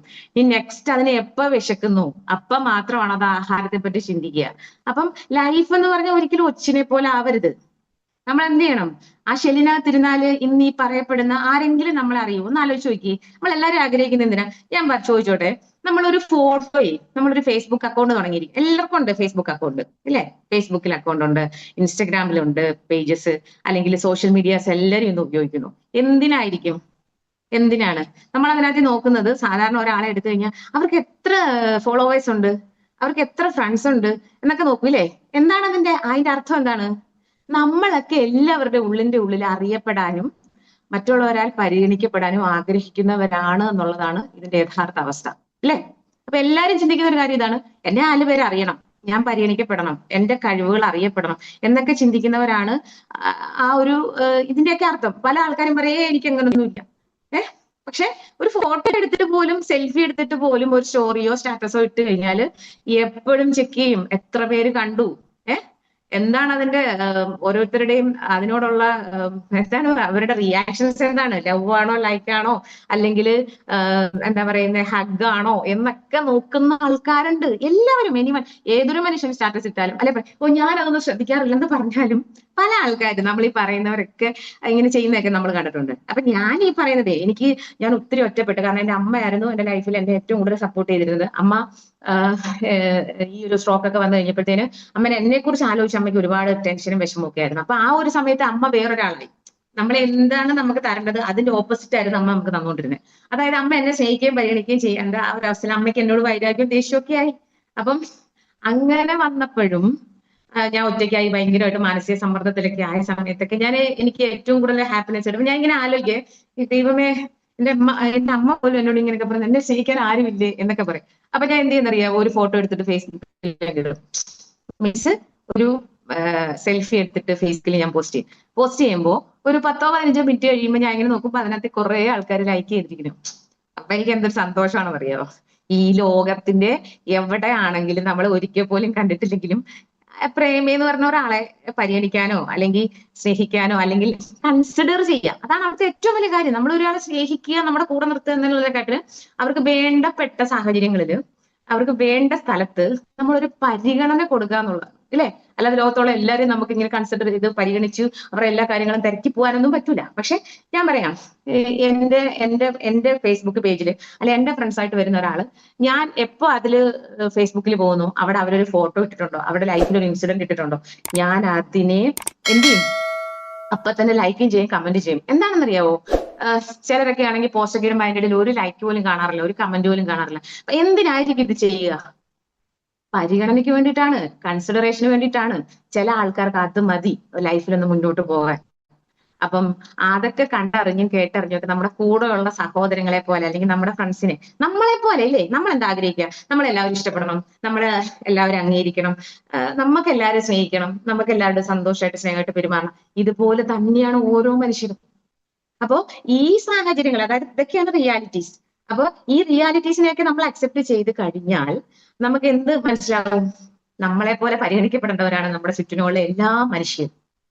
അങ്ങനെയാണെങ്കിൽ, നമ്മൾ ഇങ്ങനെയാണെങ്കിൽ, നമ്മൾ ഇന്ന് എന്തെങ്കിലും നേടിയെങ്കിൽ ആ നേട്ടം അവരെ ഷോ ചെയ്യിക്കാനല്ല, അല്ലെ അവരെ കാണിക്കാനല്ല, അവരെ കൊണ്ടും ഇതേപോലെ എന്തെങ്കിലും നേട്ടങ്ങളിലേക്ക് എത്തിക്കാൻ വലിയൊരു മനസ്സ് കാണിക്കാനുള്ള ഒരു സാഹചര്യം. സാധാരണ ഇപ്പൊ ഒരു ഗവൺമെന്റ് ജോലി ചെയ്യുന്ന ഒരാൾക്ക് എനിക്ക് ഇപ്പൊ ജോലിയുണ്ട്, പിന്നെ എന്താ പറയാ, അതുകൊണ്ട് തന്നെ എന്റെ ജോലി പോലെ വേറെ 2 പേർക്ക് എനിക്ക് വാങ്ങിച്ചു കൊടുക്കാന്ന് പറഞ്ഞ ഒരു ഗവൺമെന്റ് ജോലിക്കാരന് വാങ്ങിച്ചു കൊടുക്കാൻ പറ്റുമോ? ഒരു ജോലിക്കാരന് വാങ്ങിച്ചു കൊടുക്കാൻ പറ്റുമോ?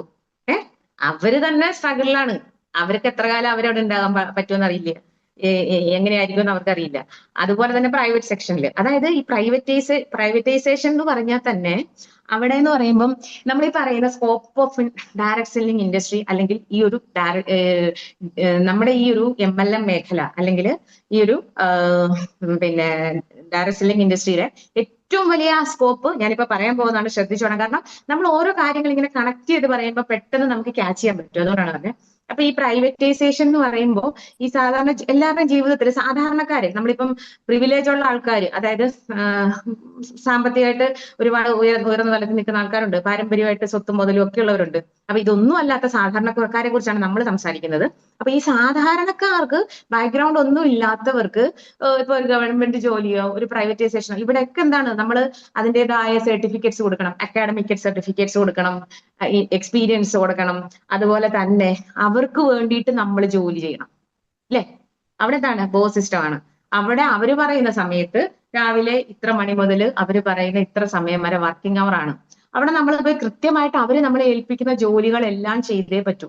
നമുക്ക് ചിലപ്പോ മാസത്തിലൊരു മെഡിക്കൽ ലീവ് അല്ലെങ്കിൽ മറ്റെന്തെങ്കിലും കാരണങ്ങൾ കൊണ്ട് നമ്മൾ ലീവ് എടുത്താൽ പിന്നീട് പോയിട്ട് അത് ഇരട്ടിപ്പണി ചെയ്യേണ്ട അവസ്ഥയൊക്കെയാണ് പല ആൾക്കാർക്കും ഉണ്ടായിട്ടുള്ളത്. നമ്മൾ ഈ ഫീൽഡുമായിട്ട് ബന്ധപ്പെട്ട് ഇറങ്ങിയതിനു ശേഷം നമുക്ക് ഒരുപാട് പരിചയക്കാർ ഒക്കെ ഉണ്ട്. അവരിൽ നിന്നൊക്കെ കളക്ട് ചെയ്ത വിവരങ്ങളാണ് നമ്മളിപ്പോൾ പറയുന്നത്. അല്ല, ഒരിക്കലും പ്രേമി ഒരു ഗവൺമെന്റ് ജോലിക്കാരി അല്ലായിരുന്നു, അല്ലെങ്കിൽ പ്രൈവറ്റ് സെക്ടറിൽ ഞാൻ എന്റെ ലാബ് എന്ന് പറയുന്ന ആ ജോലി ചെയ്തിരുന്നു. എന്നിരുന്നാൽ കൂടി ഓരോ ജോലിക്കും അതിൻ്റെതായ ബുദ്ധിമുട്ടുകളും പ്രശ്നങ്ങളും ഉണ്ട്. അപ്പൊ ഒരിക്കലും ഒരു ഡോക്ടർക്ക് ഒരു എഞ്ചിനീയറിന്റെ ബുദ്ധിമുട്ടോ ഒരു അധ്യാപകന്റെ ബുദ്ധിമുട്ടോ അറിയില്ല എന്ന് പറയുന്ന പോലെ തന്നെയാണ് ഈ അധ്യാപകന്റെ, ഡോക്ടറിന്റെ, എഞ്ചിനീയറിന്റെ അല്ലെങ്കിൽ മറ്റേതെങ്കിലും ഒരു പൊസിഷൻ ഇരിക്കുന്ന ആൾക്ക്.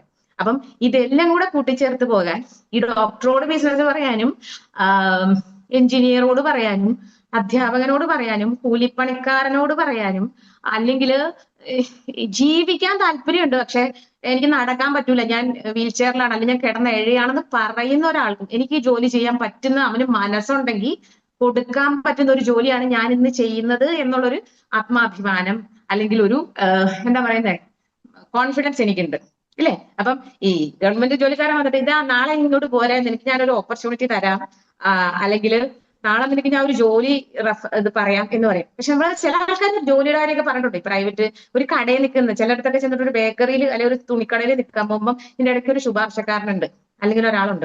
കാരണം പോയിട്ടേ അവര് പറയുന്ന അനുസരിച്ച് മര്യാദയ്ക്ക് അവിടെ നിന്നോണ്ട് എനിക്ക് ജീവിക്കണം എന്നുണ്ടെങ്കിൽ, അല്ലെന്നുണ്ടെങ്കിൽ പോയിട്ട് അഹങ്കാരം കാണിച്ചു. അപ്പൊ നമ്മൾ ഇതൊക്കെ ഭയങ്കര വിനയാന്വിതനായിട്ട് ജീവിതത്തിൽ കുനിക്കണ്ടാത്തടത്ത് പോലും തല കുനിച്ചു കുനിച്ചു കുനിച്ചു ഒരിക്കലും നൂരാൻ പറ്റാത്ത തലത്തിൽ തലയ്ക്ക് ഭാരം കൂടും.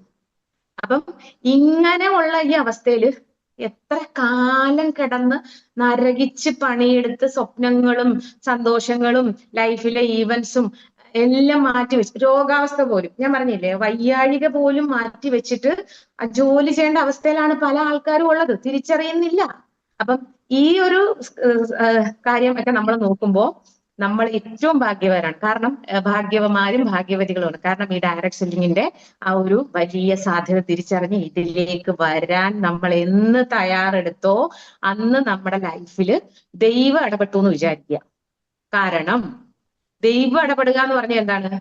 ഈ ചില ആൾക്കാർ പറയല്ലേ, ഞാൻ ഇടയ്ക്കൊക്കെ പറയായിരുന്നു കേട്ടോ, എന്റെ അപ്പം മരിച്ചു, എന്റെ അമ്മ മരിച്ചു, അപ്പൊ എനിക്ക് ആരില്ലേ എന്ന് പറയും. ഞാൻ ഒരു ദിവസം ഇങ്ങനെ ചർച്ചിൽ പോയപ്പോ അച്ഛൻ വിളിച്ചപ്പോ ഞാൻ പറഞ്ഞ, അച്ചോ എന്റെ കാര്യം ഭയങ്കര കഷ്ടമാണ്, എനിക്ക് ആരുമില്ല അച്ചോ, എന്റെ അപ്പനും പോയി എന്റെ അമ്മയും പോയി, എനിക്കതുകൊണ്ട് എനിക്ക് ആരുമില്ലെന്ന് പറയാം. അപ്പൊ അച്ഛൻ എന്റെ അടുത്ത് പറയാണ്, അച്ഛൻ എന്നോട് പറയാണ്, എന്റെ അപ്പനുള്ളപ്പോ നിന്റെ അമ്മയുള്ളപ്പോ ഈ ഇതിനകത്ത് ഈ ലോകത്തെ മുഴുവൻ സൃഷ്ടിച്ച ഒരാളുണ്ടല്ലോ, ദൈവം എന്ന് പറയുന്ന ഒരാള്, അതിനിപ്പോ എത്ര എന്താ പറയുന്ന നിരീശ്വരവാദം പറയുന്ന ഒരാളും ഒടുവില് തിരിച്ചറിയും. ദൈവം ഇല്ലെങ്കിൽ അവര് പറയും പ്രപഞ്ചത്തിന് പവർ ഉണ്ടെന്ന് പറയും. അപ്പം ഞാൻ ആ പ്രപഞ്ചത്തിന്റെ പവറിനെ അല്ലെങ്കിൽ ആ പ്രപഞ്ചത്തിന്റെ പിന്നില് ഈ കോടിക്കണക്കിന് എന്താ പറയുന്നത് നക്ഷത്രങ്ങളെ അല്ലെങ്കിൽ ഗോളങ്ങളെ സൃഷ്ടിച്ച് അതിനകത്തൊരു ഗാലക്സി ഉണ്ടാക്കി ആ ഗാലക്സിക്കകത്ത് സൂര്യനെ സെൻട്രലൈസ് ചെയ്ത് അതിന് ചുറ്റും 9 ഗ്രഹങ്ങളെ നിരത്തി ഇതിന്റെ മിഡിലായിട്ട് ഭൂമിയെ കൊണ്ടുവന്ന് സൂര്യനിൽ നിന്ന് അധികം ദൂരെയല്ല അധികം അടുത്തുമല്ലാത്തൊരു സ്ഥലത്ത് കൊണ്ടുവന്ന് അവിടെ ജീവിക്കാനുള്ള വായു ഉണ്ടാക്കി ആ ഈ 9 ഗ്രഹങ്ങളും പഠിച്ചിട്ട് അതായത് ഈ ഭൂമി ഉണ്ടായിക്കഴിഞ്ഞ് മനുഷ്യൻ ഉണ്ടായിക്കഴിഞ്ഞ് കാലങ്ങളും മാറിയതിനു ശേഷം അവൻ പഠിച്ചപ്പോ നക്ഷത്രങ്ങളെ കുറിച്ചും ഗാലക്സിയെ കുറിച്ചും പഠിച്ചപ്പോ അവൻ പറഞ്ഞു ഈ സൂര്യനാണ് നടുക്ക് നിൽക്കുന്ന സൂര്യനാണ് നമുക്ക് വെട്ടം തരണത്. അതുപോലെ നമ്മൾ മൂന്നാമത് നമ്മൾ നിൽക്കുന്ന നമ്മുടെ പൊസിഷൻ ഇത്രാമത്തെയാണ്. ഒന്ന് ആലോചിച്ച് നോക്കിയേ, ഇതെല്ലാം കൃത്യമായിട്ട് കണക്കോടെ മറ്റൊരു ഗോളം വന്ന് അതിനെ ഇടിച്ച് തകർത്ത് കളയാതെ കൃത്യമായ അതിനൊരു ഭ്രമണപഥം കൊടുത്ത് പകലും രാത്രിയും കൊടുത്ത് ഈ പ്രപഞ്ചത്തില് ജീവനെ സൃഷ്ടിച്ച് അതിന് നിലനിൽക്കാൻ ആവശ്യമായ ഘടകങ്ങളെല്ലാം കൃത്യമായിട്ട് ചെയ്ത ഒരു മാസ്റ്റർ മൈൻഡ് അല്ലെ മാസ്റ്റർ ബ്രെയിൻ ഈ പ്രപഞ്ചത്തിന്റെ നിർമ്മിതിക്ക് പിന്നിലുണ്ടെങ്കിൽ സാധാരണ ആൾക്കാർ അതിനെ സൂപ്പർ നാച്ചുറൽ പവർ എന്നൊക്കെ വിളിക്കുമ്പോൾ പ്രേമേ അതിനെ എന്റെ ദൈവമേ എന്നാണ് വിളിക്കുന്നത്. അപ്പൊ ആ ഒരു ദൈവമാണ് നമുക്കാരുമില്ല നമുക്കൊന്നുമില്ല എന്ന് പറയുന്ന സ്ഥലങ്ങളിൽ നിനക്ക് സ്വന്തമായിട്ടുള്ളത്. അപ്പൊ അച്ഛൻ എന്നോട് ചോദിച്ചൊരു കാര്യമുണ്ട്, എടി ദൈവത്തിന്റെ സ്വന്തം മോളാണ്, ഇപ്പൊ നിനക്ക് വേറെ ആരും ഉത്തരവാദിത്തപ്പെടാനില്ലാത്തതുകൊണ്ട് അങ്ങേരെ ഉത്തരവാദിത്തം ഏറ്റെടുത്തിരിക്കുകയാണ്. അപ്പൊ അതുകൊണ്ട് തന്നെ ഇത്രയും പരിഗണന ആർക്കാണുള്ളത്? അപ്പൊ ഞാൻ ചിന്തിച്ചു, ശരിയാണ്, ആരുമില്ല എന്ന് പറഞ്ഞത് നമ്മൾ അംഗീകരിച്ചാൽ മനസ്സിലാവും. അപ്പൊ ഞാൻ ജീവിതത്തില് കാര്യങ്ങളെ കുറിച്ച് പറയുമ്പോൾ നമ്മൾ ലൈഫിൽ നമുക്ക് വരുന്ന ഇൻസിഡൻസിനെ അല്ലെങ്കിൽ സാഹചര്യങ്ങളെ അല്ലെങ്കിൽ കാര്യങ്ങളെ, ഞാൻ പ്രശ്നങ്ങൾ എന്ന് ഒരിക്കലും പറയില്ല, രണ്ടായിട്ട് നമുക്ക് തിരിക്കാം. അതിലെ ഒന്നാണ് പ്രശ്നങ്ങൾ, രണ്ടാമത്തേത് എന്താണ്? റിയാലിറ്റിയാണ്.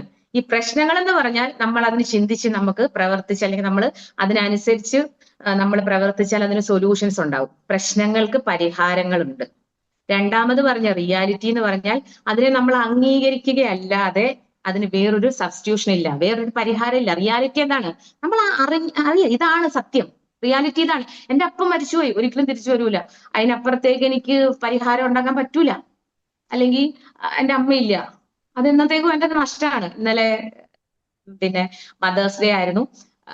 എനിക്ക് ഭയങ്കര വിഷമമൊക്കെ ആയിപ്പോയി. കാരണം ഇങ്ങനത്തെ ഒരു അവസ്ഥയിൽ ഇങ്ങനെ വന്നിട്ട് അമ്മേനെയൊക്കെ ഒത്തിരി മിസ് ചെയ്യുമായിരുന്നു. അപ്പൊ ഞാൻ ഇന്നലെ ലോകത്തുള്ള എല്ലാ അമ്മമാരും എത്ര കാലം നമുക്ക് നമ്മുടെ അപ്പനമ്മയെ സ്വന്തമായിട്ട് നമ്മുടെ കൂടെ കിട്ടുന്നു അത്രയും ഭാഗ്യമുള്ളവരാണ് നമ്മൾ കേട്ടോ.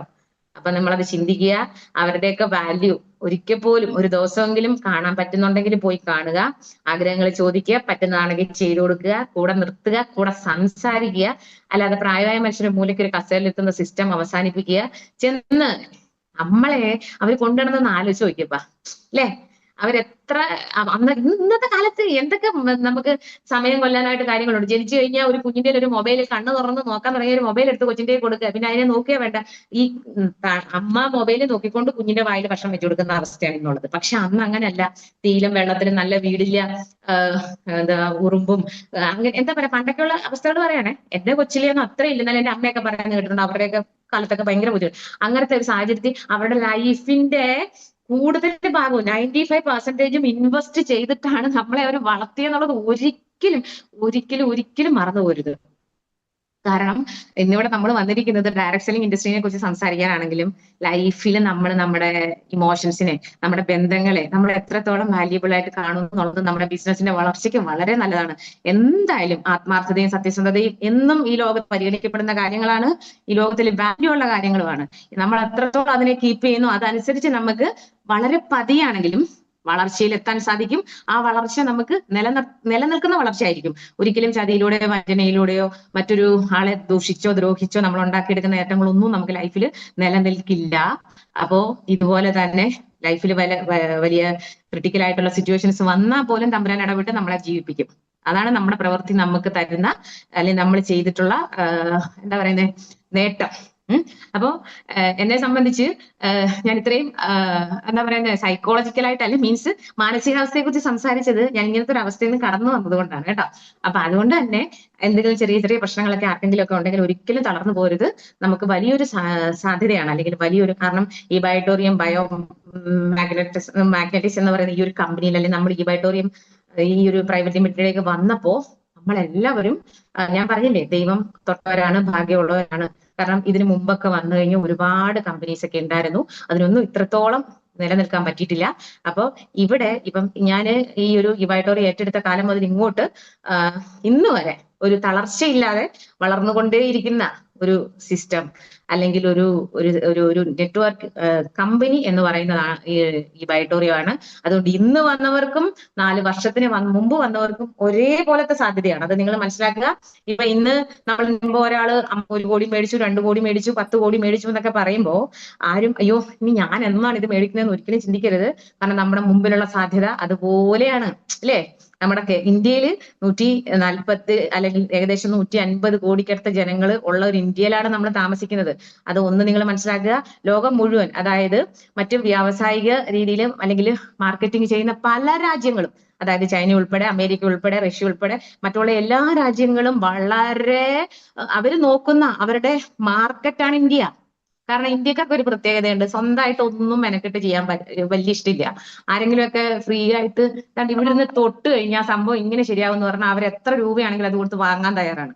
അപ്പൊ അതുകൊണ്ട് തന്നെ ഈ ഒരു ആവശ്യത്തെ, അതായത് ഇന്ത്യയിൽ കാരണം ഇന്നിപ്പോ പറയാണ് ഇവിടെ കയറി ഇവിടെ ഇരുന്നാൽ മതി, 5 ഒരു സ്വിച്ച് ഇട്ടാൽ നമ്മൾ ഇപ്പൊ അമേരിക്ക ചെല്ലെന്ന് പറഞ്ഞാൽ അതിനിപ്പം എത്ര രൂപയാണെങ്കിലും വാങ്ങിക്കാൻ തയ്യാറാണ് ഇന്ത്യക്കാര്. അതാണ് കസ്റ്റമർ മൈൻഡ് എന്ന് പറഞ്ഞാൽ ഇന്ത്യക്കാരെ പോലെ വേറെ ആർക്കും ഇല്ല. അപ്പൊ അതുകൊണ്ട് തന്നെ ഈ ഒരു അവസ്ഥയെ നമ്മളാണ് ഏറ്റവും കൂടുതൽ ഉപയോഗിക്കേണ്ടത്, ഇല്ലേ? നമ്മുടെ രാജ്യത്ത് നിന്ന് വേറെ ആൾ അങ്ങനെ കച്ചവടം ചെയ്യണ്ടേ? നമുക്ക് ചെയ്യാൻ പറ്റുന്ന കച്ചവടം നമ്മളെ ചെയ്തിട്ട് നമുക്ക് കിട്ടുന്ന ലാഭം അവിടെ എന്താണ് ഈ രാജ്യത്തിന്റെ വളർച്ചയ്ക്ക് നമ്മൾ ഭാഗമാകുകയാണ്. അതാണ് നമ്മൾ ചിന്തിക്കേണ്ടത്.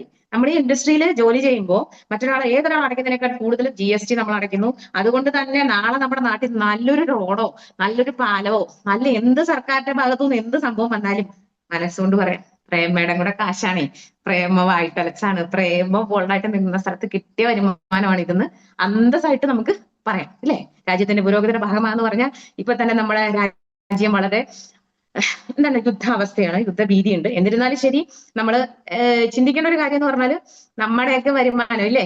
ഈ വരുമാനമൊക്കെ എടുത്തിട്ട് S-400 അല്ലെ പാകിസ്ഥാന്റെ നമുക്ക് നേരെ അയച്ചു വിട്ട ഓരോ മിസൈലുകളെയും അന്തരീക്ഷത്തിൽ അതിർത്തിയിൽ പോലും എത്താതെ കത്തിച്ച് ചാരാക്കി കളഞ്ഞ ബ്രഹ്മോസും S-400 സുദർശന ചക്രയൊക്കെ നമ്മുടെ കയ്യിൽ വന്നത് എങ്ങനെയാണ്? നമ്മളൊക്കെ ഓരോരുത്തരും ജോലി ചെയ്ത കാശിനകത്ത് നിന്ന് നമ്മുടെ ഗവൺമെന്റ് നമ്മൾ അടച്ച ടാക്സ് ആണ്. സോ നമ്മൾ അഭിമാനത്തോടെ പറയുന്നു നമ്മുടെ കയ്യിൽ ഈ ആയുധങ്ങളൊക്കെ ഉണ്ട്, ഇല്ലേ? നമ്മുടെ രാഷ്ട്രീയം ഒന്നും നോക്കിയിട്ടില്ല, നമ്മുടെ രാജ്യത്തിന്റെ സുരക്ഷ അതെന്താണ്? നമ്മുടെ സുരക്ഷയാണ്. അപ്പൊ ഈ കാര്യങ്ങളൊക്കെ നമ്മളെ ബോധ്യപ്പെടുത്താൻ ഈ അഭിമാനത്തോടെ ഓർക്കാൻ ഇതൊക്കെ നമുക്ക് ഇന്നത്തെ സാഹചര്യത്തിൽ സാധിക്കൂ എന്നുള്ളത് തന്നെ വളരെ വലിയൊരു കാര്യമാണ്. അപ്പൊ ഞാൻ വളരെ വലിയ കുറെ കാര്യങ്ങള് ഇൻഡസ്ട്രിയായിട്ട് ബന്ധപ്പെട്ട് എന്നൊക്കെ പറഞ്ഞാണ് ഇവിടെ വന്നിരുന്നത്. അപ്പൊ പറഞ്ഞു വന്നപ്പം പ്രേമയുടെ കാര്യങ്ങളാണോ പറഞ്ഞത്, ഇൻഡസ്ട്രിയായിട്ട് ബന്ധപ്പെട്ട കാര്യങ്ങളാണോന്നും നമുക്കറിയില്ല. അന്താരാഷ്ട്രപരമായിട്ട് നമ്മളൊക്കെ സംസാരിക്കുകയാണ്. കാരണം എന്താണെന്നറിയോ, നിങ്ങൾ ഒരു കാര്യം ശ്രദ്ധിക്കേണ്ട ഒരു കാര്യം എന്താ പറയുക, ഡെയിലി വാർത്തകൾ കേൾക്കുക. നമ്മുടെ സമൂഹത്തിൽ നടന്നിരിക്കുന്ന കാര്യങ്ങളെ കുറിച്ച് നമ്മൾ ബോധവാന്മാരായിരിക്കണം. കാരണം ഒന്നും അറിയാത്തവരുടെ സംസാരം പോലും കേൾക്കാൻ ഈ ലോകത്തിൽ ആരും താല്പര്യപ്പെടില്ല. അതുപോലെ തന്നെ സംസാരിക്കാൻ മാത്രമുള്ള കഴിവല്ല, എന്ത് സംസാരിക്കണമെന്ന് തീരുമാനിച്ച് നമ്മുടെ മുമ്പിലിരിക്കുന്ന കസ്റ്റമേഴ്സിന് എന്താണ് ആവശ്യം, നമ്മുടെ മുമ്പിൽ നമ്മൾ സംസാരിക്കാൻ കിട്ടുന്ന ഒരു വ്യക്തിക്ക്, ഒരു പേഴ്സണ് അല്ലെങ്കിൽ 10 പേര് ചേരുന്ന ഒരു ഗ്രൂപ്പിന് എന്താണ് ആവശ്യമെന്ന് തിരിച്ചറിഞ്ഞ് അവർക്ക് കൊടുക്കാനും, അതുപോലെ നമ്മൾ സംസാരിക്കുന്ന കാര്യങ്ങളിൽ അവർ ശ്രദ്ധിച്ചിരിക്കാനും, അല്ലെ? അവർ ശ്രദ്ധിക്കണം, എന്താണ് പറയുന്നത് കാര്യമുള്ള കാര്യമല്ലേ എന്ന് തോന്നുന്ന രീതിയിൽ സംസാരിക്കാൻ പഠിക്കണം. ഈ സംസാരിക്കാൻ കഴിവുള്ള ഉണ്ടാകുക എന്ന് പറഞ്ഞാൽ എന്തെങ്കിലും പറയാനുള്ളതല്ല. അപ്പൊ അതിന് വേണ്ടിയിട്ട് നമ്മൾ നമ്മുടെ ഡെയിലിയിൽ നമ്മുടെ ചുറ്റിനും നടക്കുന്ന, അതായത് ന്യൂസുകൾ കേൾക്കുക, എന്തിനെ കുറിച്ചുള്ളതാണെങ്കിലും അറിവ് വെക്കുക. കാരണം ഒരു സ്ഥലത്ത് ഇന്ന് കളിയാക്കപ്പെടാൻ പാടില്ല. ഇപ്പം ഞാൻ അവിടെ ചെന്നിട്ട് ഒരു കാര്യത്തെ കുറിച്ച് സംസാരിക്കുമ്പോൾ നമ്മളോട് അവർ ചോദിക്കുമ്പോൾ നമ്മൾ അതിനെക്കുറിച്ച് പഠിച്ചിരിക്കണം. അതാണ് ഈ ഇൻഡസ്ട്രിയിൽ വന്നാൽ ആദ്യം നമ്മൾ ചെയ്യേണ്ടത് ലേണിംഗ്, സെൽഫ് ലേണിംഗ് എന്ന് പറഞ്ഞാൽ നമ്മൾ സ്വന്തം വ്യക്തിപരമായിട്ട് പഠിക്കുക. അപ്പൊ അതിന് പേഴ്സണൽ ഡെവലപ്മെന്റ് എന്ന് പറയും. പേഴ്സണൽ ഡെവലപ്മെന്റ് നമ്മുടെ സിസ്റ്റത്തിനും നമ്മുടെ ബിസിനസിനും അത്യാവശ്യം ഒരു ഘടകമാണ്. അപ്പൊ അതുകൊണ്ട് തന്നെ പേഴ്സണലി നമുക്ക് ഗ്രോത്ത് ഉണ്ടെങ്കിലേ നമ്മുടെ അറിവ് കൂടത്തുള്ളൂ. അറിവ് കൂടുന്നതനുസരിച്ച് എന്താ നമ്മുടെ ഫിസിക്കലായിട്ടുള്ള ആറ്റിറ്റ്യൂഡുകൾ മാറും, ഇല്ലേ? അപ്പൊ നേരത്തെ ഒരു സാധാരണ ഒരാൾ വന്ന് പറഞ്ഞാലൊന്നും, ഒരു സാധാരണ ഒരു സാരി ഉടുത്ത് അല്ലെങ്കിൽ എന്തെങ്കിലുമൊക്കെ ഇട്ടിട്ട് വന്നിട്ട് ബിസിനസ് പറഞ്ഞാലൊന്നും ഇന്നത്തെ ആൾക്കാർ ശ്രദ്ധിക്കൂല. അവര് ശ്രദ്ധിക്കണം, നമ്മൾ ചെന്ന് ഇറങ്ങുമ്പോ എന്ത് തിരക്കിനും അതിനെ നമ്മളെ അവർ നോക്കണം. അപ്പൊ നമ്മൾ വന്നിട്ട് സാർ ഒരു കാര്യം പറയാനുണ്ട്, അല്ലെങ്കിൽ നമുക്കൊരു മീറ്റിംഗ് ഒരു ദിവസം ഒന്ന് കാണാൻ പറ്റുമോ എന്ന് ചോദിച്ചാൽ ആ ചോദ്യം അവര് എന്ത് ചെയ്യണം, കൺസിഡർ ചെയ്യണം. ആ ചോദിച്ചു, ഓക്കെ ഞാൻ പറയാം എന്ന് പറയണം. ആ പറയാം എന്ന് പറയുന്നത് 1 or 2 ഡേയ്സിനകത്ത് എത്രയും പെട്ടെന്ന് ഫാസ്റ്റ് ആയിട്ട് നമ്മുടെ കയ്യിലേക്ക് കിട്ടുന്നു എന്നുള്ളതാണ് നമ്മുടെ ആറ്റിറ്റ്യൂഡ്. അവരെ അംഗീകരിക്കപ്പെട്ടു, അല്ലെങ്കിൽ ഫസ്റ്റ് ഇംപ്രഷൻ എന്നുള്ളത് അവിടെ നമുക്ക് കിട്ടുന്ന റിസൾട്ട്. അപ്പോ സ്വയം വളരുക. വളരുക എന്ന് പറഞ്ഞാൽ നീളം വെക്കുക, വണ്ണം വെക്കുക എന്നുള്ളതല്ല. നമ്മള് നമ്മുടെ മാനസികമായ ചിന്ത വളർത്തും. അതായത് എല്ലാവർക്കും അറിയുന്ന കാര്യങ്ങളൊക്കെയാണ്. WHO മുദ്രാവാക്യം പോലെ ആരോഗ്യമുള്ള ശരീരത്തിലെ ആരോഗ്യമുള്ള ശരീരത്തിൽ ആരോഗ്യമുള്ള മനസ്സുണ്ടാകൂ. അങ്ങനെയാണെങ്കിൽ മാത്രമേ ആരോഗ്യമുള്ള ഒരു സമൂഹത്തിനോട് സംസാരിക്കാൻ പറ്റൂ. അങ്ങനെയാണെങ്കിൽ മാത്രമേ ആരോഗ്യമുള്ള ഒരു സമൂഹത്തെ നമുക്ക് സൃഷ്ടിക്കാൻ പറ്റൂ. അപ്പൊ നമ്മുടെ ലക്ഷ്യം അതാണ്, ആരോഗ്യമുള്ള ഒരു സമൂഹത്തെ സൃഷ്ടിക്കുക. അതുപോലെ തന്നെ ദിനം പ്രതി തഴച്ചു വളർന്നുകൊണ്ടിരിക്കുന്ന ഈ ഒരു മെഡിക്കൽ ഫീൽഡ് എന്ന് പറഞ്ഞ് വളർന്നുകൊണ്ടിരിക്കുന്ന അവയവ മാഫിയകളെയും കള്ളക്കടത്ത്, അതെ, ഒരു മനുഷ്യനെ കൊന്നു വിൽക്കാൻ പേടിയില്ലാത്തൊരു ലോകത്താണ് നമ്മൾ ജീവിക്കുന്നത്. അത് നമ്മൾ ആദ്യം ആലോചിക്കണം കേട്ടോ. ഒരു നിസാര അസുഖത്തിനോ നിസാര പ്രശ്നത്തിനോ ഹോസ്പിറ്റലിലൊക്കെ പോയാല് അവരെ കൊന്ന് ആരെങ്കിലും ഇല്ല എന്നൊക്കെ അറിഞ്ഞു കഴിഞ്ഞാൽ അത് ആ വ്യക്തിന്റെ പ്രധാനപ്പെട്ട സാധനങ്ങളൊക്കെ എടുത്ത് അപ്പൊ തന്നെ വിൽക്കാനായിട്ട് റെഡിയായി നിൽക്കുന്ന ഒരു ലോകത്താണ് നമ്മൾ ജീവിക്കുന്നത്, നമ്മൾ ഓർമ്മ വേണം. അപ്പൊ എന്തുകൊണ്ട് നമ്മൾ ആ ഒരു അവസ്ഥയിലേക്ക് പോകാതിരിക്കാൻ ഈ ബയോട്ടോറിയം പ്രോഡക്റ്റ് എത്രത്തോളം നമുക്ക് ഉപയോഗപ്പെടും എന്നുള്ളത് നമ്മുടെ ചുറ്റുമുള്ള ഓരോരുത്തരെയും നമ്മൾ മനസ്സിലാക്കി കൊടുക്കുക കേട്ടോ. അപ്പൊ അങ്ങനെ ചെയ്ത് കഴിയുമ്പോഴത്തേന് രോഗികൾ കുറയും. രോഗികൾ കുറയുമ്പോൾ ഇങ്ങനെയൊക്കെയുള്ള സാധ്യതകൾക്ക്, അതായത് ഇങ്ങനെയൊക്കെയുള്ള അവയവക്കടത്തും മറ്റുള്ള പ്രശ്നങ്ങളൊക്കെ ഉണ്ടാകാനുള്ള സാധ്യത കുറവാണ്. അതുപോലെ തന്നെ ലൈഫിൽ ഉണ്ടാകുന്ന എക്സ്പീരിയൻസിനെ ജീവിതത്തിൽ എന്താ പറയുന്ന അനുഭവങ്ങളാക്കി മാത്രമല്ല, അയ്യോ ഇത്രയും അനുഭവമുള്ള ആളാണ് എന്നുള്ളതല്ല, അല്ലെ she is A experienced person എന്നുള്ളത് മറ്റുള്ളവരെ കൊണ്ട് സംസാരിപ്പിക്കാനുള്ള തലത്തിലേക്ക് വളരുക. അപ്പം പേഴ്സണൽ ഗ്രോത്ത് ഉണ്ടെങ്കിൽ മാത്രമേ ബിസിനസ്സിൽ ഗ്രോത്ത് ഉണ്ടാവൂ. അപ്പം ഇത് നമ്മൾ അതിനകത്തിൽ ഒരു റൊട്ടൈൻ സെറ്റ് ചെയ്യണം. അതായത് സെറ്റ് എ ഗോൾ.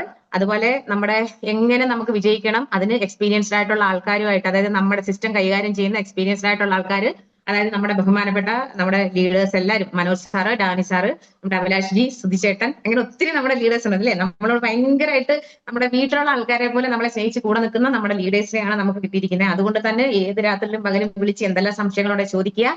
അപ്പം അവരെ പോലെ എക്സ്പീരിയൻസ് കിട്ടിയിട്ടുള്ളവരോട് സംസാരിക്കുമ്പോൾ നമ്മൾ അതിനെ അക്സെപ്റ്റ് ചെയ്യുക. അതുപോലെ തന്നെ ഈ ഒരാളുടെ എക്സ്പീരിയൻസ് ഒരിക്കലും നമ്മുടെ എക്സ്പീരിയൻസ് ആകത്തില്ല, അത് നമുക്ക് അറിവാണ് കേട്ടോ.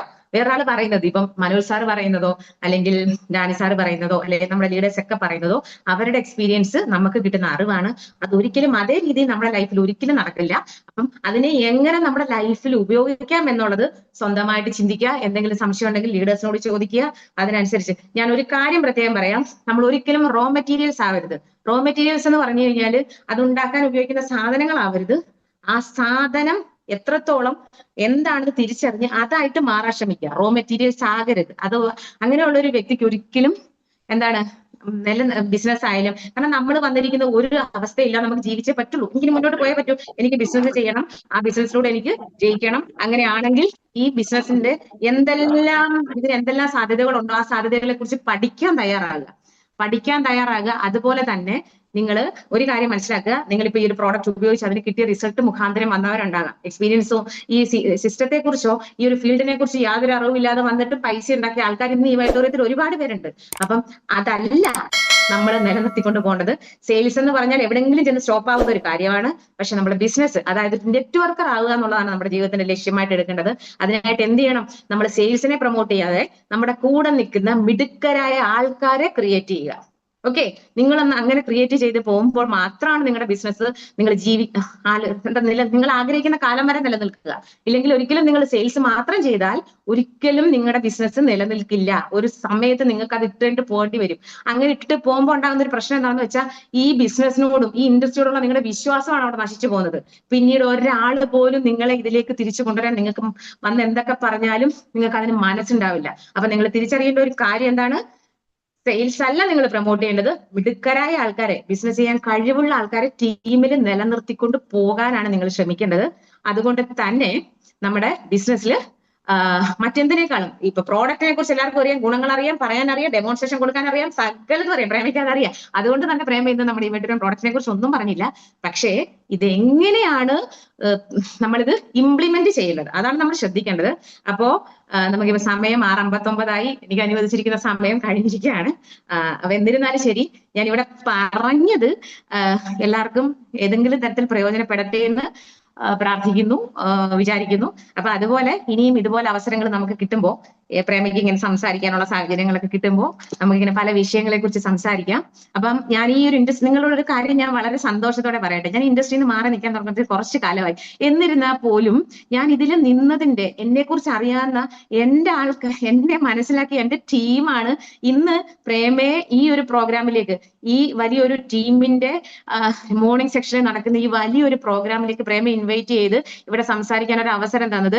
പ്രേമയ്ക്ക് കിട്ടിയ സ്പേസ് പ്രേമ ഉപയോഗിക്കേണ്ട സമയത്ത് ഉപയോഗിച്ചത് കൊണ്ടാണ്. എനിക്ക് വേറെ മാർഗ്ഗമില്ലായിരുന്നു, എനിക്ക് വേറെ സഹായിക്കാൻ ആരുമില്ല, എനിക്ക് ജീവിച്ചേ പറ്റുള്ളൂ എന്ന് ചിന്തിച്ച സമയം മുതലാണ് ഞാൻ ഇതിനെക്കുറിച്ച് പഠിക്കാനും അറിയാനും അത് ഇംപ്ലിമെന്റ് ചെയ്യാനും തീരുമാനിച്ചത്. അപ്പൊ അതുപോലെ പ്രേമ ചെയ്യുന്ന പോലെ അല്ല, ഓരോരുത്തർക്കും ഓരോ സാഹചര്യങ്ങളാണുള്ളത് അല്ലെ.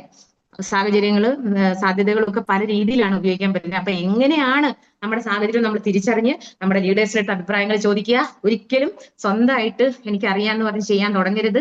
അത് ഈ പറഞ്ഞ പോലെ ഒരു ദിവസം ഇട്ടിട്ട് വെറുത്ത് പോകേണ്ട അവസ്ഥയിലേക്ക് പോകും. അപ്പൊ അതൊരിക്കലും ഉണ്ടാകാൻ പാടില്ല. അപ്പം ഇതിനൊരു കോൺസിസ്റ്റൻസി വേണം, ഒരു എന്താ പറയുന്നത്, നിലനിൽപ്പ് വേണം. ഒരിക്കലും വ്യതിചലിച്ചു പോരുത്. അപ്പൊ നമുക്ക് മുമ്പോട്ട് വേറെ മാർഗ്ഗമില്ലെന്ന് പറഞ്ഞ് ഓടി വന്ന് നമ്മൾ നിൽക്കാണ്. അപ്പൊ ഇവിടെ തന്നെ നിന്നിട്ട് നമുക്ക് ലൈഫിലൊരു, നമ്മൾ എന്താണ് ജീവിതത്തിൽ നമുക്ക് ഈ ഭൂമിയിൽ ഇത്ര കാലം ദൈവം തമ്പുരാൻ ആയുസ്സും ആരോഗ്യവും തന്നത് കൊണ്ട് ഇങ്ങനെ ആയല്ലോ ഞാൻ എന്ന് പറഞ്ഞ് സന്തോഷത്തോടെ ഒരു ദിവസം നമുക്ക് മരിക്കാൻ പറ്റണം. അപ്പൊ അതുകൊണ്ട് തന്നെ എല്ലാവരും അത് ആ രീതിയിൽ എടുക്കുക. അപ്പൊ ആദ്യം നമ്മൾ ഒരു ബിസിനസ്സിലേക്ക് വരുമ്പോൾ നമ്മൾ ആദ്യം എന്ന് പറയുമ്പോൾ നമ്മളൊരു കേൾവിക്കാരനാകാനുള്ള മനസ്സ് കാണിക്കണം കേട്ടോ. എന്താന്ന് വെച്ചാൽ നമ്മുടെ ചുറ്റുമുള്ള ആൾക്കാർ പറയാനുള്ള കാര്യങ്ങൾ നമ്മൾ ശ്രദ്ധിക്കുക. അതിനുശേഷം നമ്മൾ അവരോട് സംസാരിച്ച് തുടങ്ങുക. ഈ കേൾക്കുക എന്നുള്ളത് നമ്മുടെ അറിവ് വർദ്ധിപ്പിക്കാനുള്ള വലിയൊരു കാര്യമാണ്. അപ്പൊ കേൾവിക്ക് വലിയ ഇമ്പോർട്ടൻസ് ഉണ്ട്. അതുപോലെ തന്നെ സ്നേഹം, കൂട്ടായ്മ, ഇതൊക്കെ ഇതിന്റെ വലിയ ഭാഗങ്ങളാണ്. അതുപോലെ തന്നെ എന്താ പറയാ, നമ്മൾ വേറൊരാളായി പോവും, നമ്മൾ വേറൊരാളായി മാറും. ഇത്ര നാളും ഉണ്ടായിരുന്ന ഒരു വ്യക്തിയല്ല, വേറൊരാളായി നമ്മൾ മാറും. അപ്പൊ അതിന് വേണ്ടിയിട്ട് നമ്മൾ സമയം കണ്ടെത്തുക. എന്നിട്ട് ഇല്ലേ, അങ്ങനെ എത്തിക്കഴിഞ്ഞാല് നമുക്ക് വേണ്ടിയിട്ട് മിടുക്കന്മാരെ സൃഷ്ടിക്കുക. അവർ ജോലി ചെയ്യുമ്പോൾ അതിൽ നിന്ന് നമുക്ക് നമ്മുടെ ലൈഫിലെ സന്തോഷങ്ങൾ അനുഭവിക്കാൻ പറ്റുക, അവർക്ക് സപ്പോർട്ട് കൊടുക്കാൻ പറ്റുക. അങ്ങനെ അവസരങ്ങൾ കൊടുക്കണം കേട്ടോ. ഞാൻ ഈ പറയുന്ന പോലെ ബാലേന്ദ്രൻ മേനോന്റെ സിനിമയിലെ പോലെ തിരക്കഥ, സംഭാഷണം, സംവിധാനം, ഗാനങ്ങള്, അഭിനയം എല്ലാം ഒറ്റയ്ക്ക് ചെയ്യുന്ന ഒരാളായിട്ട് ഒരിക്കലും ഒരു ബിസിനസ്സിനെ നമുക്ക് സക്സസ് ആക്കാൻ പറ്റില്ല. നമ്മൾ ആദ്യം എന്തൊക്കെയാണോ ചെയ്തത് അതേപോലെ നമ്മുടെ കൂടെ വരുന്നവരെ കാര്യങ്ങൾ ഏൽപ്പിച്ച് പഠിപ്പിക്കുക. നമ്മളില്ലാത്ത സ്ഥലത്ത് നമ്മുടെ ബിസിനസ് വിജയിക്കണമെങ്കിൽ നമുക്കൊരു ദിവസം ഒരു അസുഖം വരുമ്പോഴോ മറ്റെന്തെങ്കിലും പ്രശ്നങ്ങളുടെ പേരിൽ മാറി നിൽക്കേണ്ട ഒരു സാഹചര്യം ഉണ്ടായാൽ നമുക്ക് വേണ്ടി ജോലി ചെയ്യുന്ന ഒരു ടീമിനെ ക്രിയേറ്റ് ചെയ്യാൻ കഴിയാവുന്ന ഒരാളിനെയാണ് നമ്മൾ നെറ്റ്വർക്കർ എന്ന് വിളിക്കുന്നത്. അപ്പൊ അതുകൊണ്ട് നിങ്ങളൊരു ബിസിനസ്സുകാരനാവണോ ഒരു നെറ്റ്വർക്കർ ആവണോ എന്ന് നിങ്ങൾ തീരുമാനിക്കുക. ബിസിനസ്സുകാരൻ എന്ന് പറഞ്ഞാൽ എന്താണ്? ബിസിനസ് എന്ന് പറഞ്ഞാൽ എപ്പോഴെങ്കിലും നിന്നു പോകാൻ പറ്റുന്ന, നമ്മുടെ അവസ്ഥ അനുസരിച്ച് നമുക്ക് സ്റ്റോപ്പ് ചെയ്യാൻ പറ്റുന്ന ഒരു സംഭവമാണ്. പക്ഷെ നെറ്റ്വർക്കർ എന്ന് പറഞ്ഞാൽ അങ്ങനെയല്ല. നമ്മൾ എന്ത് സംഭവിച്ചാലും, ഇപ്പം ഇതിനു മുമ്പ് വന്നിട്ടുള്ള വലിയ വലിയ നെറ്റ്വർക്കേഴ്സ് ഒക്കെ അവരുടെ ഏതെങ്കിലും കാലത്ത് അവർ ചെയ്തു വെച്ചിട്ടുള്ള ഇന്നും അവരുടെ തലമുറ അതിന്റെ പ്രതിഫലം വാങ്ങിച്ച് ജീവിക്കുന്നുണ്ട്. അപ്പൊ അതുകൊണ്ട് തന്നെ ഒരു തലമുറക്കെങ്കിലും എന്തെങ്കിലും കൂടെ നീട്ടി വെച്ച് ഇൻകം കിട്ടുന്ന അമ്മ ഇല്ല, പക്ഷെ അമ്മയ്ക്ക് കിട്ടുന്ന കാശ് എനിക്ക് കിട്ടുന്നുണ്ടെന്ന് എന്റെ മക്കള് സന്തോഷത്തോടെ പറയാനുള്ള ഒരു അവസ്ഥ പ്രേമയ്ക്കും മരണശേഷം ഉണ്ടാവുകയാണെങ്കിൽ ഞാനത് കൃതാർത്ഥമാണ്. അപ്പൊ അതുകൊണ്ട് തന്നെ ഈ ഒരു ഇൻഡസ്ട്രി അതാണ്. നിങ്ങൾക്ക് അറിയാത്തതുകൊണ്ടാണ് ഇതിന്റെ അറബിക്കടൽ അല്ലെങ്കിൽ ഇന്ത്യൻ പസഫിക് സമുദ്രത്തിൽ, ലോകത്തിലെ ഏറ്റവും ആഴമുള്ള സമുദ്രം പസഫിക് സമുദ്രമാണെങ്കിൽ അതിനേക്കാളും മരിയാന ട്രെഞ്ചിനേക്കാളും ആഴമുള്ള സാധ്യതകൾ കിടക്കുന്ന വലിയൊരു സാഗരമാണ് ഡയറക്ട് സെല്ലിംഗ് ഇൻഡസ്ട്രി. അതുപോലെ തന്നെ ഇത്ര നാളും വന്നിട്ടുള്ള എല്ലാ കമ്പനീസിനേക്കാളും ഏറ്റവും നമ്പർ 1 ഏതൊരാൾക്കും ഇംപ്ലിമെന്റ് ചെയ്യാൻ പറ്റുന്ന കാരണം നിങ്ങൾ ഒരാൾ നമ്മുടെ ചോദിക്കുന്ന കുറെ കാര്യങ്ങളുണ്ട്. നിങ്ങളുടെ കമ്പനി എത്ര വർഷമായി, ലീഗലൈസേഷൻ ഉണ്ടോ, അല്ലെങ്കിൽ കമ്പനിയുടെ കാര്യങ്ങളൊക്കെ സാറേ ഗൂഗിൾ ഒന്ന് സെർച്ച് ചെയ്ത് നോക്കി, ഈ ബയോ എന്ന് മാത്രം അടിച്ചാൽ ഉടനെ വരും പടപടപടയെന്ന് റിസൾട്ട്. അപ്പൊ അതുകൊണ്ട് തന്നെ, കാരണം ഇന്നത്തെ ആൾക്കാർ ഗൂഗിൾ നോക്കിയേ വിശ്വസിക്കൂ. ഗൂഗിളിലുണ്ടോ എന്ന് ചോദിച്ചാൽ അതൊക്കെ അവിടെ നമുക്ക് നമ്മുടെ മറുപടി ഇല്ലേ. അപ്പൊ നമ്മൾ എന്താണ്, ഇതെനിക്ക് ജീവിക്കാനുള്ള മാർഗമാണ്, ഇന്ന് ഇതെനിക്ക് കിട്ടിയിട്ടുള്ളതാണ്. അപ്പൊ അതുകൊണ്ട് അതിനെ ദൈവികമാണെന്ന് കരുതി തമാശ കളിക്കാതെ സമയം കളയാതെ ഏറ്റെടുത്ത് എന്താ പറയാ ചെയ്യുക. അപ്പം ഞാൻ പറഞ്ഞതുപോലെ ഒരിക്കലും സെയിൽസിനെ മാത്രം പ്രൊമോട്ട് ചെയ്യാതെ മിടുക്കരായ ആൾക്കാരെ കണ്ടെത്തി ടീമിൽ കൂട്ടുക. അങ്ങനെ നിങ്ങളുടെ ടീമിനെ വളർത്തുക, സിസ്റ്റം ഉണ്ടാക്കുക. സിസ്റ്റം മീൻസ് ട്രെയിനിങ്ങുകൾ, അതുപോലെ തന്നെ അതിനൊക്കെ അറ്റൻഡ് ചെയ്യണം കേട്ടോ. അതായത് പ്രൊഡക്ഷനെ കുറിച്ച് എനിക്കറിയാം, ഇൻകം പ്ലാനും എനിക്കറിയാം. പിന്നെ ഇനിയിപ്പോ എനിക്ക് ട്രെയിനിങ്ങിന്റെ ഒന്നും ആവശ്യമില്ല. ഞാൻ പോയാ ചിലപ്പോൾ നമ്മൾ ചെന്ന് പറയുന്നതൊക്കെ കേട്ട് നമ്മുടെ ഇൻകം കിട്ടിയ പേജ് ഇതൊക്കെ കാണിക്കുമ്പോഴത്തേന് ആൾക്കാർ ഓ ശരിയാണല്ലോ, ആ കൊള്ളാം എന്ന് പറഞ്ഞ് കുറച്ചു പേരൊക്കെ വരും. പക്ഷെ ഇത് ഒരു ലിമിറ്റ് ഉണ്ടേ. ഇങ്ങനെയൊക്കെ പോയി ബിസിനസ് എടുത്തെടുത്ത് പോകുന്നൊരു ലിമിറ്റ് ഉണ്ട്. അവിടെ ചെന്ന് നിന്ന് കഴിയുമ്പോൾ പിന്നെ എന്ത് ചെയ്യണമെന്ന് അറിയാൻ പറ്റാതായിപ്പോ. അവിടെ പിന്നെ നമ്മുടെ ഈഗോ എന്ത് ചെയ്യും? ഞാൻ ഇവിടം വരെ ഒറ്റയ്ക്ക് വഴിവെട്ടി വന്നതാ, ഇനിയും തിരിച്ചാ വഴിയിലൂടെ പോകാൻ പറ്റൂല എന്നൊക്കെ പറഞ്ഞ് ചില ആൾക്കാർ അവിടെ വെച്ച് നിർത്തിയിട്ട് പോകാൻ ചാൻസ് ഉണ്ട്. അപ്പൊ നമ്മൾ ഈ ഒറ്റയ്ക്ക് വഴിവെട്ടി പോകുമ്പോ ഈ ക്ഷീണിക്കാതിരിക്കാൻ കൂടെ ആരോഗ്യമുള്ള 1-2 പേരെയും കൂടെ നിർത്തുന്നത് നല്ലതാണ്. കാരണം ഒറ്റയ്ക്ക് വഴി പോയി കഴിയുമ്പം പേഴ്സണലി നമ്മൾ ക്ഷീണിക്കും. അപ്പം അതുകൊണ്ട് തന്നെ ആരോഗ്യമുള്ള കുറച്ചുപേരെ കണ്ടെത്തിയിട്ട് കൂടെ ഇതൊന്ന് പിടിക്കണേ, ഞാൻ ഒന്ന് ഇച്ചിരി ഇരിക്കട്ടെ. നമ്മൾ വഴി വെട്ടുമ്പോൾ മമ്മട്ടി വെച്ചിട്ടാണല്ലോ, നമ്മുടെ ഇവിടെ മമ്മട്ടി എന്നൊക്കെയാണ് പറയുന്നത് കേട്ടോ, മമ്മട്ടി. അപ്പൊ ഈ മമ്മട്ടി വെച്ചിട്ട് വഴി വെട്ടുമ്പോ ഈ കുറച്ചു നേരം വെട്ടി കഴിയുമ്പോൾ നമ്മൾ ക്ഷീണിക്കുമ്പോൾ നമ്മൾ അവിടെ ഇരിക്കൂലേ, പിന്നെ അവിടെ നിന്നിക്കണോ വേണ്ടോ എന്ന് പിന്നെ നമ്മൾ എപ്പോഴേലും അത് തീരുമാനിക്കുന്നത്. അപ്പൊ അങ്ങനെ ഇരിക്കുമ്പോഴേ ഇവിടെ പകരം വെട്ടാൻ 2-3 നേരം കൊണ്ട് നിർത്താമെങ്കിൽ അവര് വെട്ടി അങ്ങ് പോകുമ്പോ നമ്മൾ ഇരിക്കുന്നിടത്ത് നിന്നിട്ടിട്ട് അവരങ്ങ് ചെന്നല്ലോ എന്ന് പറയുമ്പോൾ ഒറ്റ ഓട്ടം ഉണ്ട്, ഓടി അവിടെ ചെല്ലും. അപ്പൊ നമ്മൾ ഇവര് വെട്ടിയ സ്ഥലത്തൂടെ നമുക്ക് ഓടിപ്പോവാൻ പറ്റും അല്ലെ? ഓടി അങ്ങോട്ട് ചെന്ന് കഴിയുമ്പോ നമ്മള് അവിടെ ചെന്ന് അവരുടെ കൂടെ നിൽക്കുമ്പോൾ ആ വിജയത്തിന്റെ മുഴുവൻ, അല്ലെങ്കിൽ അവിടെ അവര് വെട്ടിയ സ്ഥലം കൂടെ നമ്മുടെ വിജയത്തിന്റെ ഭാഗമാക്കാൻ നമുക്ക് പറ്റും. ഇതാണ് നെറ്റ്വർക്ക് ഇൻഡസ്ട്രിയുടെ രീതി. അത് അങ്ങനെ പോലെ മനസ്സിലാക്കുക, എടുക്കുക. അപ്പം ഇനിയും ഒരവസരം ഇതുപോലെ നമ്മുടെ ടീം എനിക്ക് തന്നാൽ ഇതുപോലെ നമുക്ക് ഒന്നും കൂടെ എല്ലാവരോടും സംസാരിക്കാനുള്ള ഒരു സാഹചര്യം ഉണ്ടാകുമ്പോൾ ഒരുപാട് കാര്യങ്ങൾ പറയണം എന്നൊക്കെ വിചാരിച്ചാണ് കേട്ടോ. അപ്പൊ എന്നിരുന്നാലും ശരി, ജീവിതത്തിൽ ഏതെങ്കിലും തരത്തിൽ നിങ്ങൾക്ക് പ്രയോജനപ്പെടുന്ന രീതിയിൽ ഞാൻ ഈ പറഞ്ഞ സംസാരിച്ചതിനെയൊക്കെ തോന്നിയിട്ടുണ്ടെങ്കിൽ ദയവായി അതിനെ അക്സെപ്റ്റ് ചെയ്യാൻ ശ്രമിക്കുക. അപ്പം എല്ലാവർക്കും ഇത്ര നേരം എന്നെ കേട്ടുകൊണ്ടിരുന്ന എല്ലാവർക്കും എന്റെ ഹൃദയം നിറഞ്ഞ നന്ദി രേഖപ്പെടുത്തുന്നു. അപ്പൊ വീണ്ടും നമുക്ക് കാണാം. പ്രോഗ്രാമുകളിലൊക്കെ ഇനിയും സജീവമായിട്ട് ഞാൻ ഉണ്ടാകും.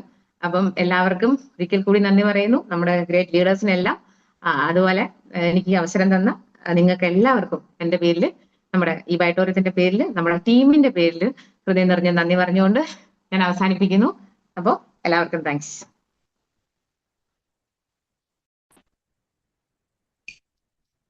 Thank you Prema madam. എന്തായാലും മാഡത്തിന്റെ ക്ലാസ് എല്ലാവരും ആസ്വദിച്ചു. എല്ലാവരും അത് കാരണം ലാസ്റ്റ് ആയപ്പോഴാണ് മാഡം വിഷയത്തിലേക്ക് വന്നത് എങ്കിൽ പോലും മാഡം അനുഭവിച്ച സ്ട്രഗിള് ഇതിലേക്ക് വന്നത്, ഇത് ചെയ്ത കാര്യങ്ങൾ എല്ലാം പറഞ്ഞപ്പോൾ ആത്മാർത്ഥമായിട്ട് തന്നെ അത് എല്ലാവരും അതിലേക്ക് വന്നു എന്നുള്ളതാണ്, അതിലേക്ക് കൊണ്ടുവന്നു എന്നുള്ളത് തന്നെയാണ് ഏറ്റവും വലിയൊരു കാര്യം.